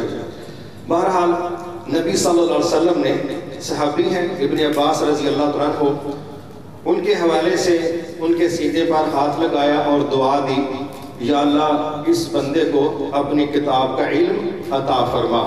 اسی طرح ابو ہریرہ رضی اللہ عنہ ہیں, انہوں نے شکایت کی کہ میرے حافظے کا مسئلہ ہے، آپ نے ان کے لیے دعا کی، بعض روایتوں میں آتا ہے کہ کوئی چادر دی، بعض میں آتا ہے کہ اپنے گلے لگایا، اور آپ کو جو دعا دی نا تو ابو ہریرہ رضی اللہ عنہ کہتے ہیں ان کے بعد مجھے کچھ بھی نہیں بھولتا تھا۔ تو یہ جو دعا کا انداز ہے نا ایک استاذ کا شاگرد کے لیے، یہ اخلاص والا رویہ ہے، اخلاص والا۔ اور ہم شروع میں یہ ڈسکس کر چکے ہیں کہ ایک استاذ کو بات سکھانے کے لیے اگلے بندے کے ساتھ مخلص ہونا ضروری ہے۔ ایک بندہ اگلے کی دشمنی پر کھڑا ہے، وہ تو فیل کرنے کی کوشش کرے گا، اور اگر اس کے ساتھ مخلص ہے تو وہ اس کو ٹرین کرنا چاہے گا، وہ اس کو پاس کرنا چاہے گا، وہ اس کو پالش کرنا چاہے گا، تو اس کا نتیجہ یہ نکلے گا کہ وہ مخلص ہو کے اس کی تربیت اور مدد کرے گا۔ یہ ایک چیز ہے، اس کو میں چاہوں گا کہ بہت اہم ہے، یہ ہے تھوڑی ہماری پچھلے ٹاپک سے وابستہ، لیکن یہ اہم اس لیے ہے کہ جب اس پر میں ایک دو بات آپ کے سامنے رکھوں گا تو آپ کو انشاءاللہ اس میں آسانی ہو جائے گی جو میں کہنا چاہتا ہوں۔ یہ سورۃ آل عمران کی آیت نمبر 164 ہے، جس میں اللہ تعالیٰ کہتے ہیں نا لَقَدْ مَنَّ اللَّهُ عَلَى الْمُؤْمِنِينَ اِذْ بَعَثَ فِيهِمْ رَسُولًا مِّنْهُمْ يَتْلُو عَلَيْهِمْ آيَاتِهِ۔ اب یہ جو پوری ترتیب پیچھے سے چلی آ رہی ہے نا کہ اللہ کا احسان ہے مومنوں پر، کس کام کے ذریعے؟ کہ اس نے مومنوں پر انہی میں سے اپنا ایک رسول بھیجا، وہ اللہ کی آیات پڑھتا ہے اور ان کا تزکیہ کرتا ہے، ان کا تزکیہ کرتا ہے۔ ایک آئیڈیل ٹیچر یا طریقہ تدریس میں اگر آپ بندے کو جو اس کی منفی چیزیں ہیں وہ ختم کرنے پر ٹرینڈ نہیں کرتے تو آپ کوئی پیسے کمانے والی مشین تو بنا سکتے ہیں، لیکن آپ ایک اچھے معاشرے کی اینٹ تیار نہیں کر رہے۔ یہ جو تزکیہ ہے نا اس کو بس ہم نے تھوڑا سمجھ لینا ہے۔ تزکیہ بنیادی طور پر ہوتا ہے روحانی علاج، دل کا علاج، جو وہ چیزیں نظر نہیں آتی اس حوالے سے سوچ، احساسات، رویے، ویژن، یہ چیزیں جو ہیں یہ ہے تزکیہ کے ساتھ۔ اب یہاں پر میں اس کو تھوڑا سا ایک اینگل دے کے بات سمجھانا چاہوں گا کہ نبی صلی اللہ علیہ وسلم نے فرمایا الا ان فی الجسد مضغۃ اذا صلحت صلح الجسد کلہ وَإِذَا فَسَدَتْ فَسَدَ الْجَسَدُ كُلُّهُ أَلَا وَهِيَ الْقَلْبُ۔ فرمایا لوگوں، انسانی جسم میں ایک گوشت کا ٹکڑا ہے، اگر وہ درست ہو تو سمجھ لیں کہ سارا بدن درست ہوتا ہے، اور اگر وہ درست نہ ہو، وہ خراب ہو جائے تو پھر پوری باڈی خراب ہو جاتی ہے، اور اس ٹکڑے کا نام کیا ہے؟ دل ہے نا۔ بس ایک بات یہ یاد رکھنی۔ دوسری بات یہ ہے کہ ہم نے جو تزکیہ کرنا ہے ایک شاگرد کا، اس کے تزکیے کا تعلق دل کے امراض سے۔ تو اب یہاں پر میرا یہ سوال ہے کہ آپ دل کے امراض پر اگر ایک لسٹ بنائیں تو کیا کون کون سے امراض کا ہم نام لے سکتے ہیں؟ ذرا سنگل سنگل کر کے ہاتھ اٹھائیے، جی ادھر سے کوئی، جی حسد، اور جی بدگمانی، جی کیا النفاق ہے، اور جی جی ادھر سے لالچ، جی دنیا کی محبت، کینہ اور بغض، اور نفرت، حسد ہو گیا، دھوکہ، جی انتقام، صحیح ہے، اور دوسرے کا برا چاہنا، ٹھیک ہے، بے ایمانی، چغلی کرنا، اور چغلی تھوڑی الگ چیز ہے، یہ پریکٹس ہے، ابھی دل کی بات ہو رہی ہے، باتیں اندر کی باتیں، جی اور کوئی، جی جی بالکل شک و شبہات، ٹھیک ہے، جی لالچ بالکل ہے، اور چلیں آپ نے یہ نا لسٹ تیار کرنی ہے، میرا خیال ہے دل کے امراض کی لسٹ اگر آپ بنائیں جو میرے علم میں ہے وہ 24 امراض ہیں. 24 امراض. یہ نہیں جس سے مراد وال بند ہو گیا, دھڑکن کمزور ہو گئی, اس سے مراد یہ نہیں ہے, ٹھیک ہے, میڈیکلی بات نہیں کر رہا. تزکیے کے نام پر جس چیز کا آپریشن کرنا ہے اس سے مراد وہ ہے. 24 امراض ہیں دل کے. تو اگر یہ 24 امراض کا علاج کرنا ہے تو ایک استاذ نے تربیت کا حق ادا کرنا ہے. جب اس کا بندہ مریض ہے تو وہ اس کا علاج نہیں کر رہا, تشخیص نہیں کر رہا, تو وہ وہی بات ہوگی, وہ ماشاءاللہ سی وی کے نام پر اتنی لمبی لسٹ ہوگی, مجھے یہ بھی آتا ہے, وہ بھی آتا ہے, وہ بھی آتا ہے, لیکن نہیں آتا تو ایک اچھا انسان بننا نہیں آتا. میں اس کی ایک مثال دیتا ہوں. بندے کے اندر مرض ہے بخل. یہ بندہ ارب پتی, بخیل بندہ اپنی اولاد پر خرچ کرے گا. بخیل بندہ اپنی اولاد پر, ہم نے اپنے کانوں سے سنا, آنکھوں سے دیکھا, بچے باقاعدہ کہہ رہے ہوتے ہیں ساڑھے پیو نے مرنا ہے تو سانو موٹر سائیکل دے بڑی, یہ اینا کنڈا ساتھ پڑھ کے بیٹھا ہے ساڑھی دولت دے ہوتے, ایدی زندگی جتے سانو سائیکل بھی نصیب نہیں. اچھا ایسی ایسی ہستیاں ہیں جب ان کا بخل اگلے لیول تک جاتا ہے, ان کی اپنی حالت ایسی ہوتی ہے کہ لوگ کہیں انہوں زکاة لگ دیجئے, انہوں دو. حالانکہ نبی صلی اللہ علیہ وسلم کہہ رہے ہیں, آپ نے کسی بندے کو اس کنڈیشن میں دیکھا جو عجیب سی بنی ہوئی تھی, تو آپ نے کہا کہ اللہ اپنے بندے پر اپنی نعمتوں کا اثر دیکھنا چاہتا ہے. جب اللہ نے آپ کو دیا تو استعمال کرو. ایک صحابی کہتے ہیں میں چاہتا ہوں میرا جوتا, میرا کپڑا دوسروں سے بہتر ہو. یہ تکبر تو نہیں؟ آپ نے فرمایا نہیں, حق کو ٹھکرا دینا تکبر ہے اور دوسرے کو حقیر سمجھنا یہ تکبر ہے. اگر آپ دوسروں کو معمولی حقیر نہیں سمجھتے, آپ حق کو قبول کرتے ہیں تو آپ متکبر نہیں ہیں. جتنے مرضی آپ کے اچھے کپڑے ہیں, جتنے مرضی اچھے جوتے ہیں, مسئلہ رویے اور سوچ کا ہے. ایک کا سوٹ ماشاءاللہ گل احمد لان کا ہے اور دوسری بیچاری عام سادہ سا پکڑ کے وہ کہہ لے جی 700 روپے دا لب ہے, تو ہم اس کا پلہ پکڑ کے کہیں یہ تو پروڑا جا پایا دا, یہ بھی کوئی سوٹ ہے, ادھر تو لوگ فرش نہیں صاف کر دے. اچھا جی 13 دال لگ گیا تو انہوں چرے انہیں جین دو جنہی انہوں دی کیپیسٹی انہوں نے پا لے. لیکن اگر ہم اس کو محسوس کروائیں, تیرے پاس تو کچھ بھی نہیں ہے, میرا زیور اتنا زیادہ ہے, میرے ڈریسنگ اتنی, میں تو برینڈ سے علاوہ پہنتی کچھ نہیں ماشاءاللہ, وہ وکری گا لے کے گھر آج برینڈ لین واسطے پہن واج جاندی گھر والے دی. لیکن اگر یہ ہم ذہن میں باتیں بٹھا لینا کہ بس میرا سٹینڈرڈ یہ ہے, فلاں اس سے نیچے ہے, کہ کسی کو باور نہ کروائیں. ہمیں نہیں پتا کہ لوگ کس کس کنڈیشن میں رہتے ہیں, کیسے کیسے حالات پہ رہتے ہیں. ہر بندے کی اچھی چیز کی حوصلہ افزائی کرے. اس لیے اسلام زیادہ یہ چاہتا ہے کپڑے دھلے ہوئے ہوں, صاف ستھرے ہوں, ان میں سے سمیل نہ آئے, ٹھیک ہے, اگر پھٹے ہوئے ہیں تو پیمن لگا لیں, کوئی ٹینشن والی بات ہی نہیں ہے. کوئی یہ نہ کہے کہ بدبو آ رہی ہے, کوئی یہ نہ کہے کہ میل پھنسی ہوئی ہے, یہ ماحول نہ ہو. باقی جس طرح کی بھی چیز ہے پاکیزہ رکھیں, صاف ستھری رکھیں. تو یہ جو انداز ہے نا جس میں تزکیہ اندر کے علاج کا, اندر کی علائشوں کی صفائی کا, یہ بہت زیادہ ضروری اس لیے ہے کہ جب ایک بندہ بخل سے, نفاق سے, تکبر سے اور اسی طرح شک و شبہ سے, بدگمانیوں سے, دل کے ٹیڑے پن سے, دل کی سختی سے, جب یہ سارے امراض سے اپنے آپ کو بچا لے گا, یہ بڑا خوبصورت انسان ہوگا.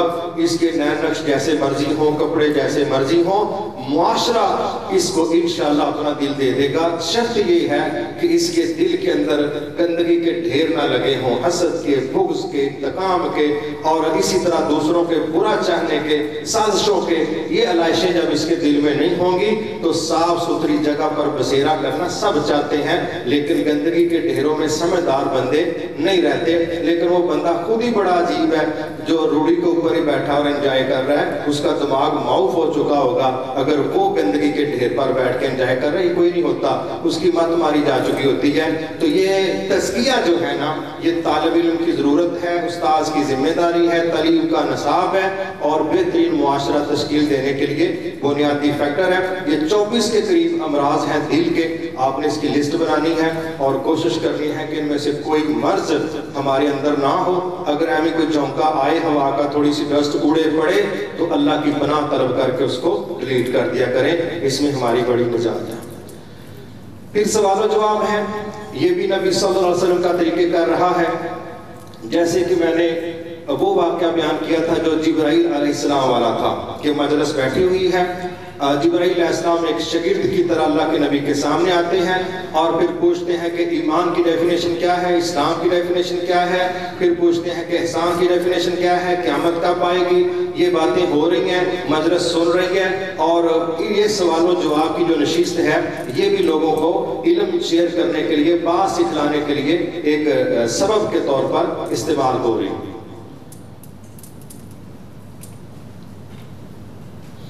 ایک مثال یہاں پر دی گئی ہے، بڑی خوبصورت مثال ہے. آپ نے سوال کیا صحابہ سے کہ صحابہ اگر کسی بندے کے دروازے پر سے کوئی نہر گزر رہی ہے اور وہ 5 دفعہ اس نہر میں غسل کرتا ہے، نہاتا ہے، تو کیا اس کے جسم پر کوئی میل کچیل باقی رہے گی؟ صحابہ کہنے لگے نہیں. آپ نے فرمایا یہی مثال 5 وقت نماز پڑھنے والے کی ہے. جس طرح 5 دفعہ غسل کرنے والے کے جسم پر میل باقی نہ رہنے کی امید ہے، اسی طرح جو بندہ 5 نمازیں پڑھتا ہے انشاءاللہ اس کے نامہ اعمال میں گناہوں کی میل بھی نہیں رہے گی. اور اتنی خوبصورت تشبیہ دی کہ نہر موترے نہیں جا کے نہانا، نہر دروازے کے سامنے سے گزر رہی ہے. اس کا مطلب کیا ہے کہ ایک ہوتا ہے نا بندہ نہا کے آئے، آتے آتے پھر ڈسٹ پڑ جائے، پھر مٹی پڑ جائے، نہیں، نہر ہی دروازے پر ہے. تو آپ اندازہ کریں جو 5 وقت کی نماز پڑھتا ہے، نبی صلی اللہ علیہ وسلم اس کو گناہوں سے اس طرح پاک ہونے کی خوشخبری سنا رہے ہیں. وضو سے گناہ پاک ہوتے ہیں، نماز میں کھڑے ہونے سے گناہ معاف ہوتے ہیں، مسجد کی طرف چل کے آنے سے گناہ معاف ہوتے ہیں، نماز پڑھ کے نماز والی جگہ پر بیٹھے رہیں تو فرشتے کہہ رہے ہوتے ہیں یا اللہ اس بندے کو بخش دے. گویا یہ درجنوں مواقع ہوتے ہیں جو نماز کے ساتھ اٹیچ ہیں، جس کے نتیجے میں اللہ تعالیٰ پاک کرتا ہے گناہوں سے. تو وہاں تشبیہ دی گئی ہے نہر کے ساتھ ایک مثال دے کے. لیکن پہلے آپ نے پوچھا کیا ایسا ہو سکتا ہے؟ صحابہ نے کہا جی نہیں. پھر آپ نے کہا اس پر نماز پڑھنے والے کا یہی نتیجہ گناہوں سے بچنے کی شکل میں. لکھ لیے. یہ بھی ایک چیز ہے جی کہ سکھلانے میں، سیکھنے میں اساتذہ کو، طلبہ کو جس ایک چیز کا لحاظ رکھنا چاہیے وہ مقاصد کا تعین بھی ہے. جس طرح کیریئر کاؤنسلنگ ہوتی ہے کہ آپ نے تعلیم کے کس سبجیکٹ کو کس لیے جوائن کرنا ہے، اس کا مستقبل کیا ہے، آپ کی صلاحیت کیا ہے، وہ کیریئر کاؤنسلنگ ہے. تو اسی طرح تعلیم اگر حاصل کرنے کے لیے خاص راستے پر چلنا ضروری ہے، اسی طرح زندگی بھی گزارنے کے لیے کسی مقصد کا تعین کرنا ضروری ہے. اور یہاں میں ایک بات چلتے چلتے ضمن کر دوں، انشاءاللہ وہ فائدہ دے گی کہ ہمارے ہاں مقصد کا اور ضرورت کا یا تو اس کی پہچان نہیں یا اس کا تعین نہیں. مثلا ہمیں یہی نہیں پتا ہوتا مقصد کس کو کہتے ہیں، ضرورت کس کو کہتے ہیں. ضرورت جو ہے وہ اس کا آپشن ہو سکتا ہے، وہ آپشنل ہو سکتی، اس کا نیم البدل ہو سکتا ہے، لیکن مقصد کا کوئی نیم البدل نہیں ہوتا. مقصد کو حاصل کیے بغیر ہمارا گزارا نہیں. اس کی میں مثال دیتا ہوں. جنت ضرورت ہے کہ مقصد ہے؟ کیوں نہیں؟ ضرورت ہے کہ مقصد ہے؟ مقصد ہے. اور دنیا میں اگر کسی کو گندم کی روٹی نہ ملے، ضرورت ہے نا بھوک مٹانا، کسی اور چیز سے بھوک مٹ جاتی ہے کہ نہیں مٹ جاتی ہے؟ اسی طرح سواری، کسی کے پاس بائک ہے، کسی کے پاس کار ہے، مقصد سفر کرنا ہے. اگر ہمارے ضرورت کار ہے، ضرورت بائک ہے، ضرورت رکشہ ہے، تو ضرورت میں آپشنل موجود ہے، کوئی بھی لے سکتے ہیں. لیکن بندہ کہ میری زندگی کا مقصد ہی رکشے کا حصول ہے، ماشاءاللہ بڑا عظیم مقصد نہیں آپ نے حاصل کر لیا. تو بندے کو مقصد اور ضرورت میں فرق رکھنا چاہیے. اب قرآن مجید میں اللہ تعالیٰ نے اس پر بات کی ہے، اللہ ہمیں اس کی اصلاح کرنے کی توفیق دے. اللہ نے ایک جگہ فرمایا زُيِّنَ لِلنَّاسِ حُبُّ الشَّهَوَاتِ مِنَ النِّسَاءِ وَالْبَنِينَ وَالْقَنَاطِيرِ الْمُقَنطَرَةِ مِنَ الذَّهَبِ وَالْفِضَّةِ وَالْخَيْلِ الْمُسَوَّمَةِ وَالْأَنْعَامِ وَالْحَرْثِ ذَلِكَ مَتَاعُ الْحَيَاةِ الدُّنْيَا وَاللَّهُ عِنْدَهُ حُسْنُ الْمَآبِ. فرمایا لوگوں ہم نے دنیا کو کچھ چیزوں کے ساتھ ڈیکوریٹ کیا ہے، مزین کیا ہے، خوبصورت بنایا ہے، اور یہی چیزیں انسانوں کی کمزوری بنا دی. یہی چیزیں ویک پوائنٹ ہیں انسانوں کی. اور وہ کون سی چیزیں ہیں؟ ان میں سے فرمایا عورتیں، بیٹے، سونا چاندی، جانوروں کے ریوڑ، زمینیں اور اسپیشل سواریاں. یہ ساری لسٹ دے کے اللہ نے فرمایا ذالک متاع الحیات الدنیا، یہ دنیا گزارنے کا سامان ہے، واللہ عندہ حسن المآب، لیکن تمہاری منزل، تمہارا بہترین ٹھکانہ تمہارے رب کے پاس ہے۔ یہ ضرورتیں ہیں، یہ منزل نہیں ہے۔ اور ہمارے ہاں ماشاءاللہ اللہ تعالیٰ رحم فرمائے، کوٹھی بنا کے باہر لکھا جاتا ہے رشید منزل، ان کو پتہ منو منزل مل گئی، ٹھیک ہے۔ یہ جو ہمارے ہاں اس ضرورت اور مقصد میں فرق کیا گیا، ہماری بڑی تعداد، جو میں نے اس دن بھی بتایا تھا کہ اگر ہم بطور موٹیویشن کسی کو لیں کہ جی کوئی بندہ جو ہمیں کامیابی کی طرف تحریک دے سکے، تو ہم اس کو لیتے ہیں جو معاشی طور پر زیرو سے آگے آیا، وہ ہمارے لیے ایک کامیاب شخص ہے اور ایک استار ہے اور ایک دلیل ہے۔ مگر یہ جتنی چیزیں ہیں، کتنی چیزیں اللہ تعالیٰ فرماتا ہے یہ تمہاری منزل نہیں، یہ ضرورت ہے۔ مثال کے طور پہ دنیا میں جس کے پاس گاڑی نہیں وہ فیل ہو جائے گا نا، اگر وہ اس کو منزل قرار دے لے، اگر وہ سمجھے کہ کار منزل ہے، مکان منزل ہے، سونا چاندی کا ڈھیر منزل ہے، اسپیشل سواریاں گاڑیاں منزل ہیں، پلاٹ زمینیں بینک بیلنس منزل ہیں، نہیں، یہ ضرورت ہے۔ دوسری طرف ہماری جو منزل ہے وہ آخرت ہے۔ یہ ساری چیزیں، یہ نہیں ملی دوسری مل گئی، دوسری نہیں ملی تیسری نہیں ملی، اب یہ چیزیں کسی کو تھوڑی کسی کو زیادہ، ان پر گزارا ہو رہا ہے، ان پر زندگی چلتی ہے۔ مگر جو بندہ جہنم میں چلا گیا اور جنت سے محروم ہو گیا، وہاں زندگی نے چلنا کوئی نہیں۔ فَمَنْ زُحْزِحَ عَنِ النَّارِ وَأُدْخِلَ الْجَنَّةَ فَقَدْ فَازَ، جو جہنم میں داخل ہونے سے بچا لیا گیا اور جنت میں داخل ہو گیا۔ اگر صحیح معنوں میں کسی کامیاب شخص کو دیکھنا ہے تو وہ یہ بندہ ہے، کیونکہ دنیا کسی کو تھوڑی ملے زیادہ ملے وقت گزر جاتا ہے، لیکن جس کو آخرت میں جنت نہ ملی جہنم ملی اس کا وقت ٹھہر جائے گا۔ اللہ تعالیٰ ویسی ناکامی سے ہمیں محفوظ فرمائے۔ تو یہ بھی اللہ تعالیٰ نے انسانوں کو ایک بات سمجھائی ہے کہ سو کیا تم یہ خیال کرتے ہو کہ ہم نے تمہیں نکما پیدا کیا، یعنی ایویں خام خواہ پیدا کیا، مقصد کوئی نہیں تھا، اور یہ کہ تم ہمارے پاس لوٹ کر نہیں آؤ گے۔ وہ اللہ تعالیٰ کہتے ہیں کہ ہمارا کوئی بھی منصوبہ بے مقصد نہیں۔ تو جب کوئی منصوبہ بے مقصد نہیں تو یہ 5-6 فٹ کا اتنا زبردست انسان، اس کی پیدائش کا کوئی مقصد نہ ہو، یہ جہالت نہیں ہے تو اور کیا ہے؟ دنیا کے اندر یہاں ماشاءاللہ کھانا پینا پہننا، رہائش رکھنا، گاڑی استعمال کرنا، بچے پیدا کرنا، اور اس کے علاوہ ہمارا کوئی مشن نظر نہیں آتا۔ لیکن یہ وہ مشن نہیں ہے کہ جو واقعی اللہ تعالیٰ نے ہمیں اس طریقے پر دیے تھے کہ ان کے بغیر تمہارا جینا حرام ہے۔ اصل میں ہمیں یہ سمجھایا گیا کہ ہم نے تمہیں جس مشن کے لیے پیدا کیا، وَمَا خَلَقْتُ الْجِنَّ وَالْإِنسَ إِلَّا لِيَعْبُدُونَ، اور ہم نے انسانوں اور جنوں کو نہیں پیدا کیا مگر 2 کاموں کے لیے۔ پہلا کام کیا ہے؟ عبادت، اور نون کے نیچے جو زیر ہے کس کی عبادت؟ اللہ کی عبادت۔ یہ نہیں ہے کہ صرف عبادت کرنی ہے، عبادت تو بڑی دنیا کر رہی ہے، لیکن إِلَّا لِيَعْبُدُونَ، تم نے عبادت کرنی ہے اور کرنی بھی میری ہے، میرے ساتھ کسی کو شریک نہیں کرنا، ویلے بھی نہیں رہنا، فارغ بھی نہیں رہنا۔ پیدا عبادت کے لیے ہوئے ہیں، عبادت اللہ کی کرنی ہے۔ یہ جو ہمارا رویہ، یہ ہمارا مقصد حیات ہے، یہ خالق نے بتلایا ہے، خالق نے بتلایا، یہ ہم نے خود وضع نہیں کیا۔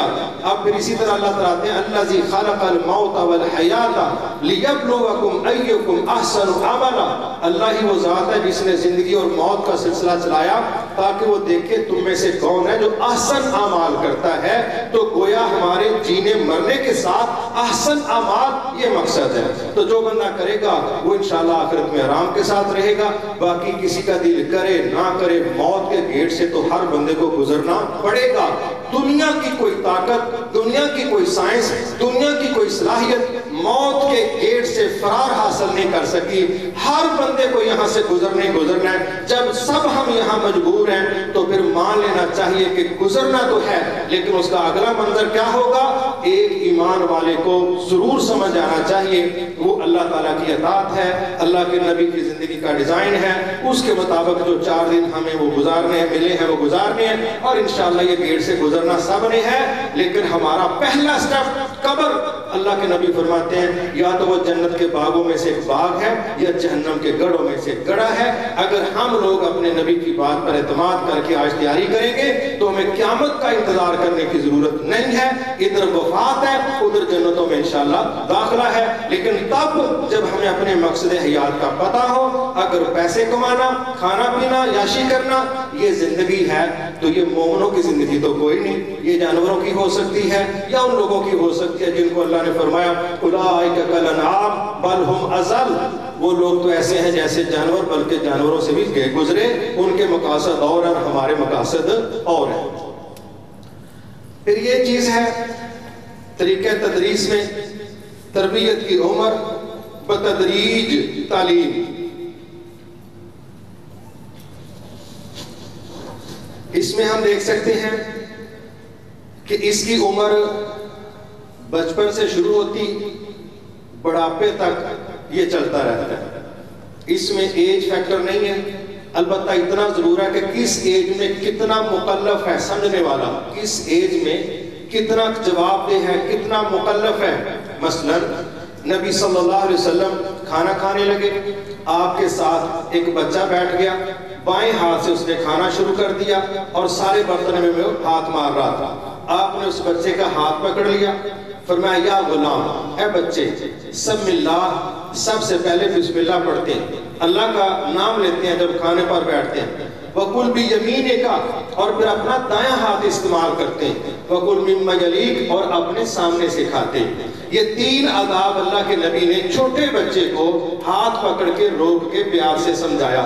اس سے ایک سمجھ تو یہ بھی آتی ہے کہ اگر بچہ بڑوں کے ساتھ شامل ہو جائے تو برداشت کر لینا چاہیے.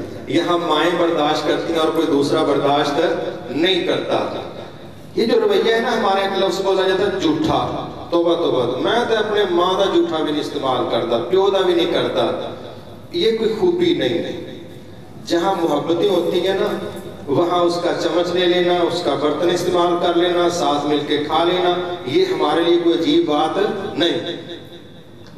بچپن میں ماشاءاللہ ایک کلفی ہوتی ہے, 4-5 بچے چوپے لے لیتے ہیں اس کے, اس لیے لیتے ہیں کہ دل کے بھی صاف ہیں, طبیعتوں کے بھی صاف ہیں, تھوڑا ایک دوسرے پر صدقے کی سوچ بھی ہے, برداشت بھی ہے, محبت بھی ہے. اور جو ہی بڑے ہو جاتے ہیں تو پھر ہم کہتے ہیں میرا برتن وکھرا کر دو, میں دے نال نہیں بیٹھ سکتا. ہاں یہ میں ضرور کہوں گا کہ جو لوگ یہ چاہتے ہیں کہ ایسا ہو وہ نا اپنے ناخن کٹ لین کر لیں, وہ اپنے ناخن ڈینا وانگو نہ رکھن کے پتہ لگے کہ نہ جدوں کسی دی کھال لانی تے نہ استعمال کر لینے نے. گندے ناخن, گندے ہاتھ, ٹھیک ہے. جب یہ ہوگا تو پھر اگر کوئی کہے میں اس کے ساتھ نہیں کھانا چاہتا, وہ صحیح کر رہا ہے, کیونکہ غلاظت گندگی کھانا ہضم نہیں کرتی, الٹی آنے کا باعث کرتی. تو اگر ہم صفائی کا لحاظ رکھیں, ناخن کاٹ کے رکھیں, ناخن صاف رکھیں, ہاتھ دھو کے کھانا کھائیں, اچھے طریقے سے کھائیں. بعض اوقات ماشاءاللہ بندہ سامنے بیٹھ کے کھانا کھا رہا ہوتا ہے تو بندوں کو عادت ہوتی ہے کہ انہوں نے کھانے کے دوران گفتگو ضرور کرنی ہے, اس کے بغیر نہ ان کا لقمہ نیچے نہیں جاتا.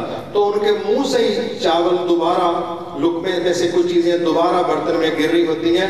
یہ جی تھان تے بیٹھ کے کوئی نہیں کھایا جاتا تو نہ کوئی غصہ کرے اگر یہ جی تھان تے کوئی بندہ نہیں بیٹھ کے کھانا. اس لیے یہ طریقہ کار صحیح نہیں ہے. صفائی کا بھی لحاظ رکھیں, لقمہ بندہ اتنا لے لے نا جتنا منہ بند کر کے چبایا جا سکے.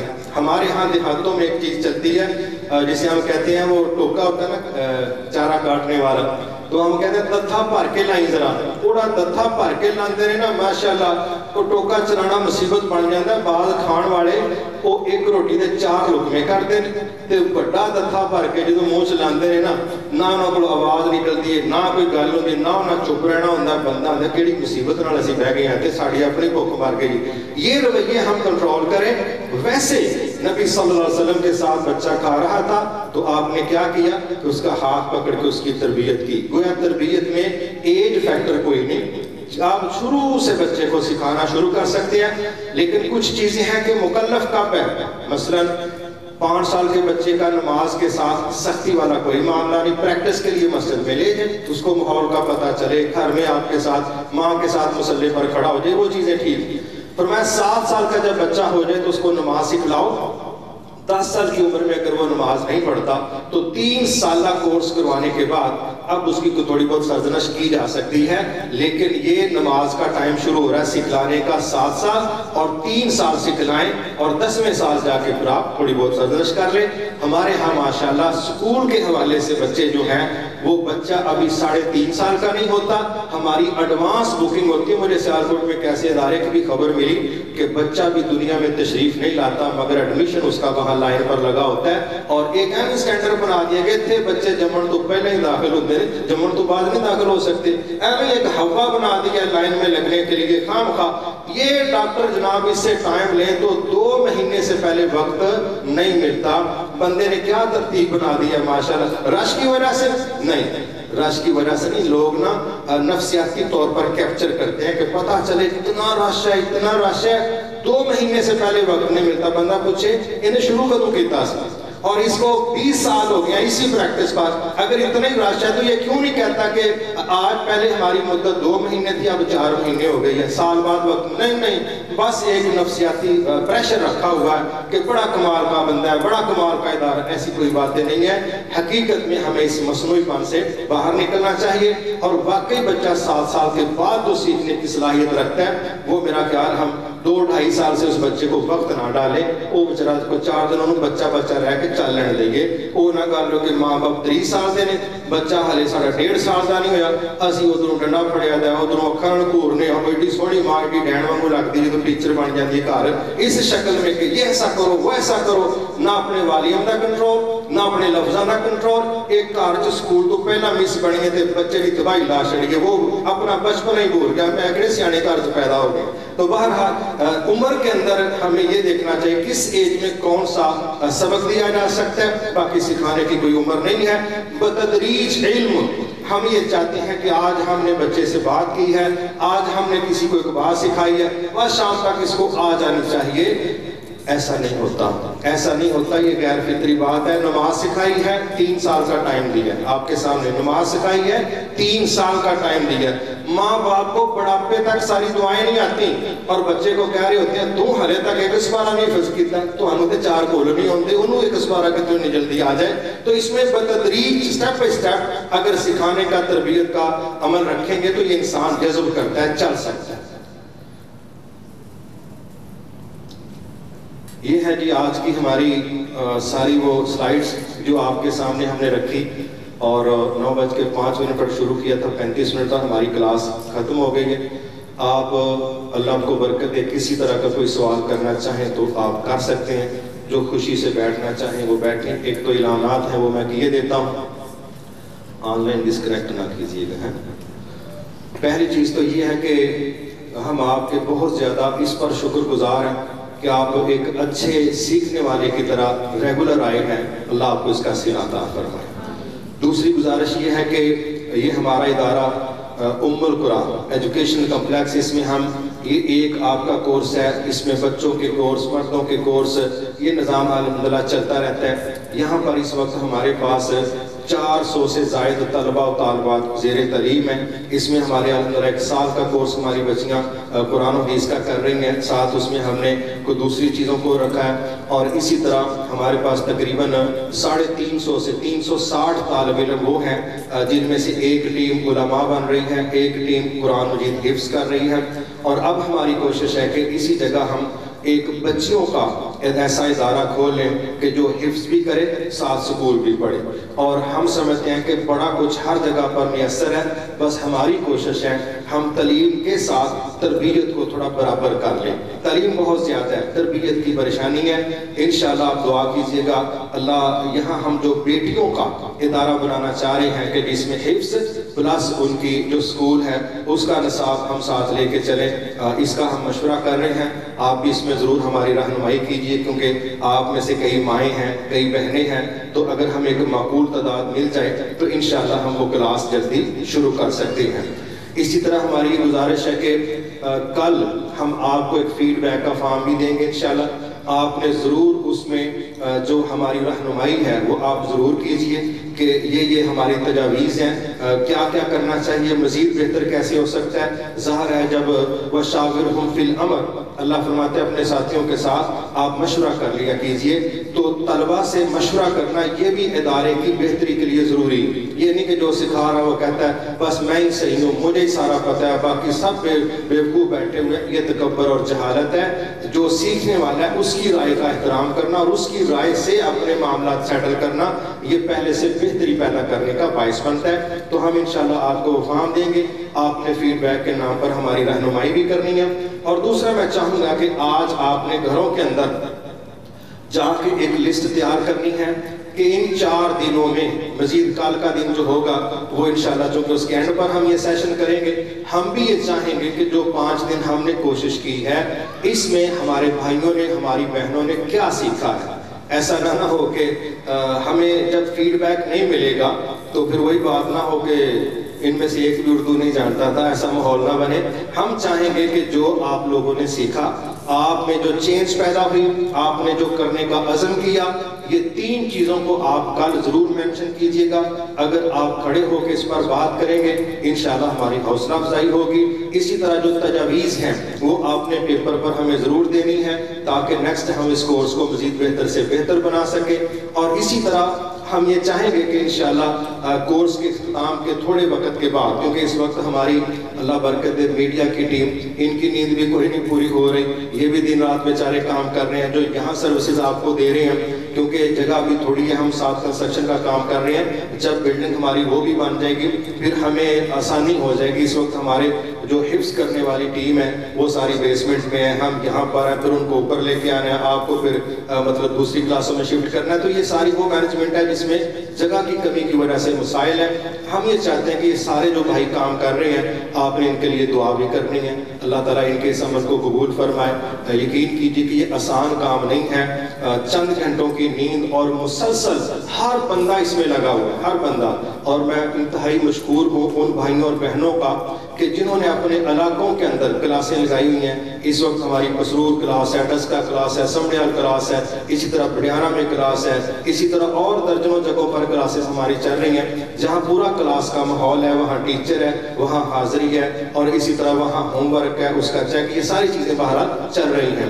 تو میں ان سب کا بھی انتہائی مشکور ہوں۔ تو میں چاہوں گا کہ میری وہ تمام بہنیں جو کلاسز کو مینیج کر کے چل رہی ہیں وہ بھی اپنی بہنوں سے انشاءاللہ فیڈ بیک لے لیں، ہم ان کو فارم جو ہے وہ آج رات تک انشاءاللہ پہنچا دیں گے۔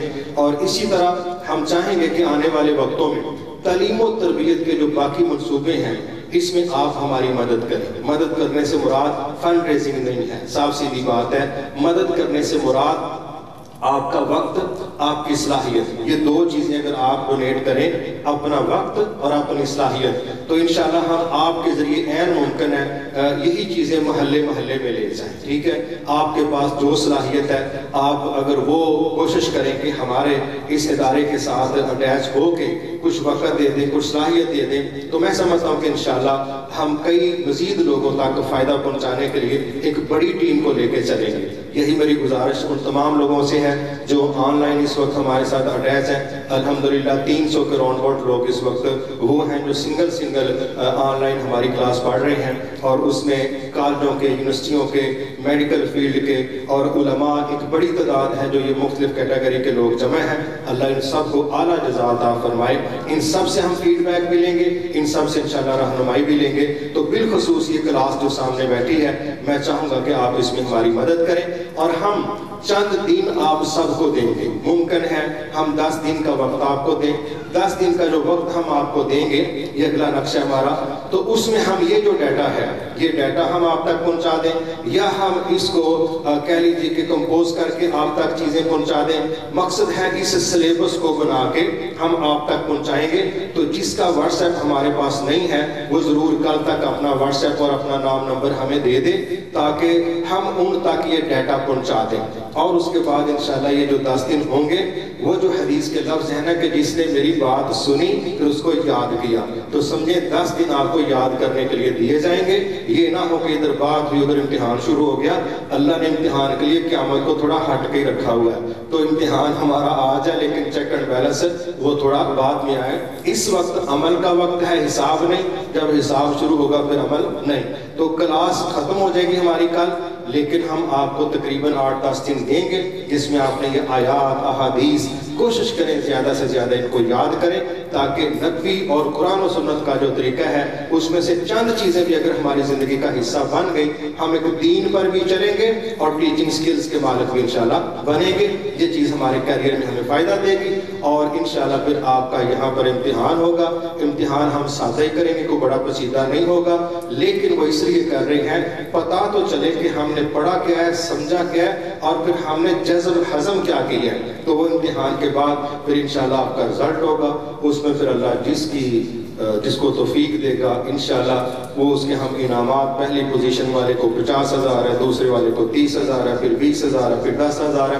یہ تو ویسے حوصلہ افزائی ہے، اصل اللہ تعالیٰ کے ہاں پوزیشنیں ہیں کہ اللہ کے کاغذوں میں ہم فیل نہ ہوں، وہاں ہم انشاءاللہ پاس ہوں۔ بہرحال یہ ایک دنیا کی چیز ہے، حوصلہ افزائی کے لیے اس کو بھی ہم ارینج کریں گے، لیکن آپ نے امتحان بھی ذہن میں رکھنا ہے، اپنے واٹس ایپ نمبرز اور اپنا پورا ڈیٹا دے کے جائیں تاکہ ہم آپ تک یہ چیزیں پہنچا سکیں۔ جو کل فیڈ بیک کا فارم دیں گے اس فارم میں آپ نے ضرور بتلانا ہے کہ آپ کون ہیں، آپ کی مصروفیت کیا ہے، آپ کا سٹیٹس کیا ہے، آپ کی ایجوکیشن کیا ہے۔ اس کے بعد پھر آپ اپنی رائے جو دیں گی وہ ہمارے لیے زیادہ توجہ طلب بن جائے گی انشاءاللہ، اور یہ وہ کام ہے جو کل ہم انشاءاللہ کریں گے۔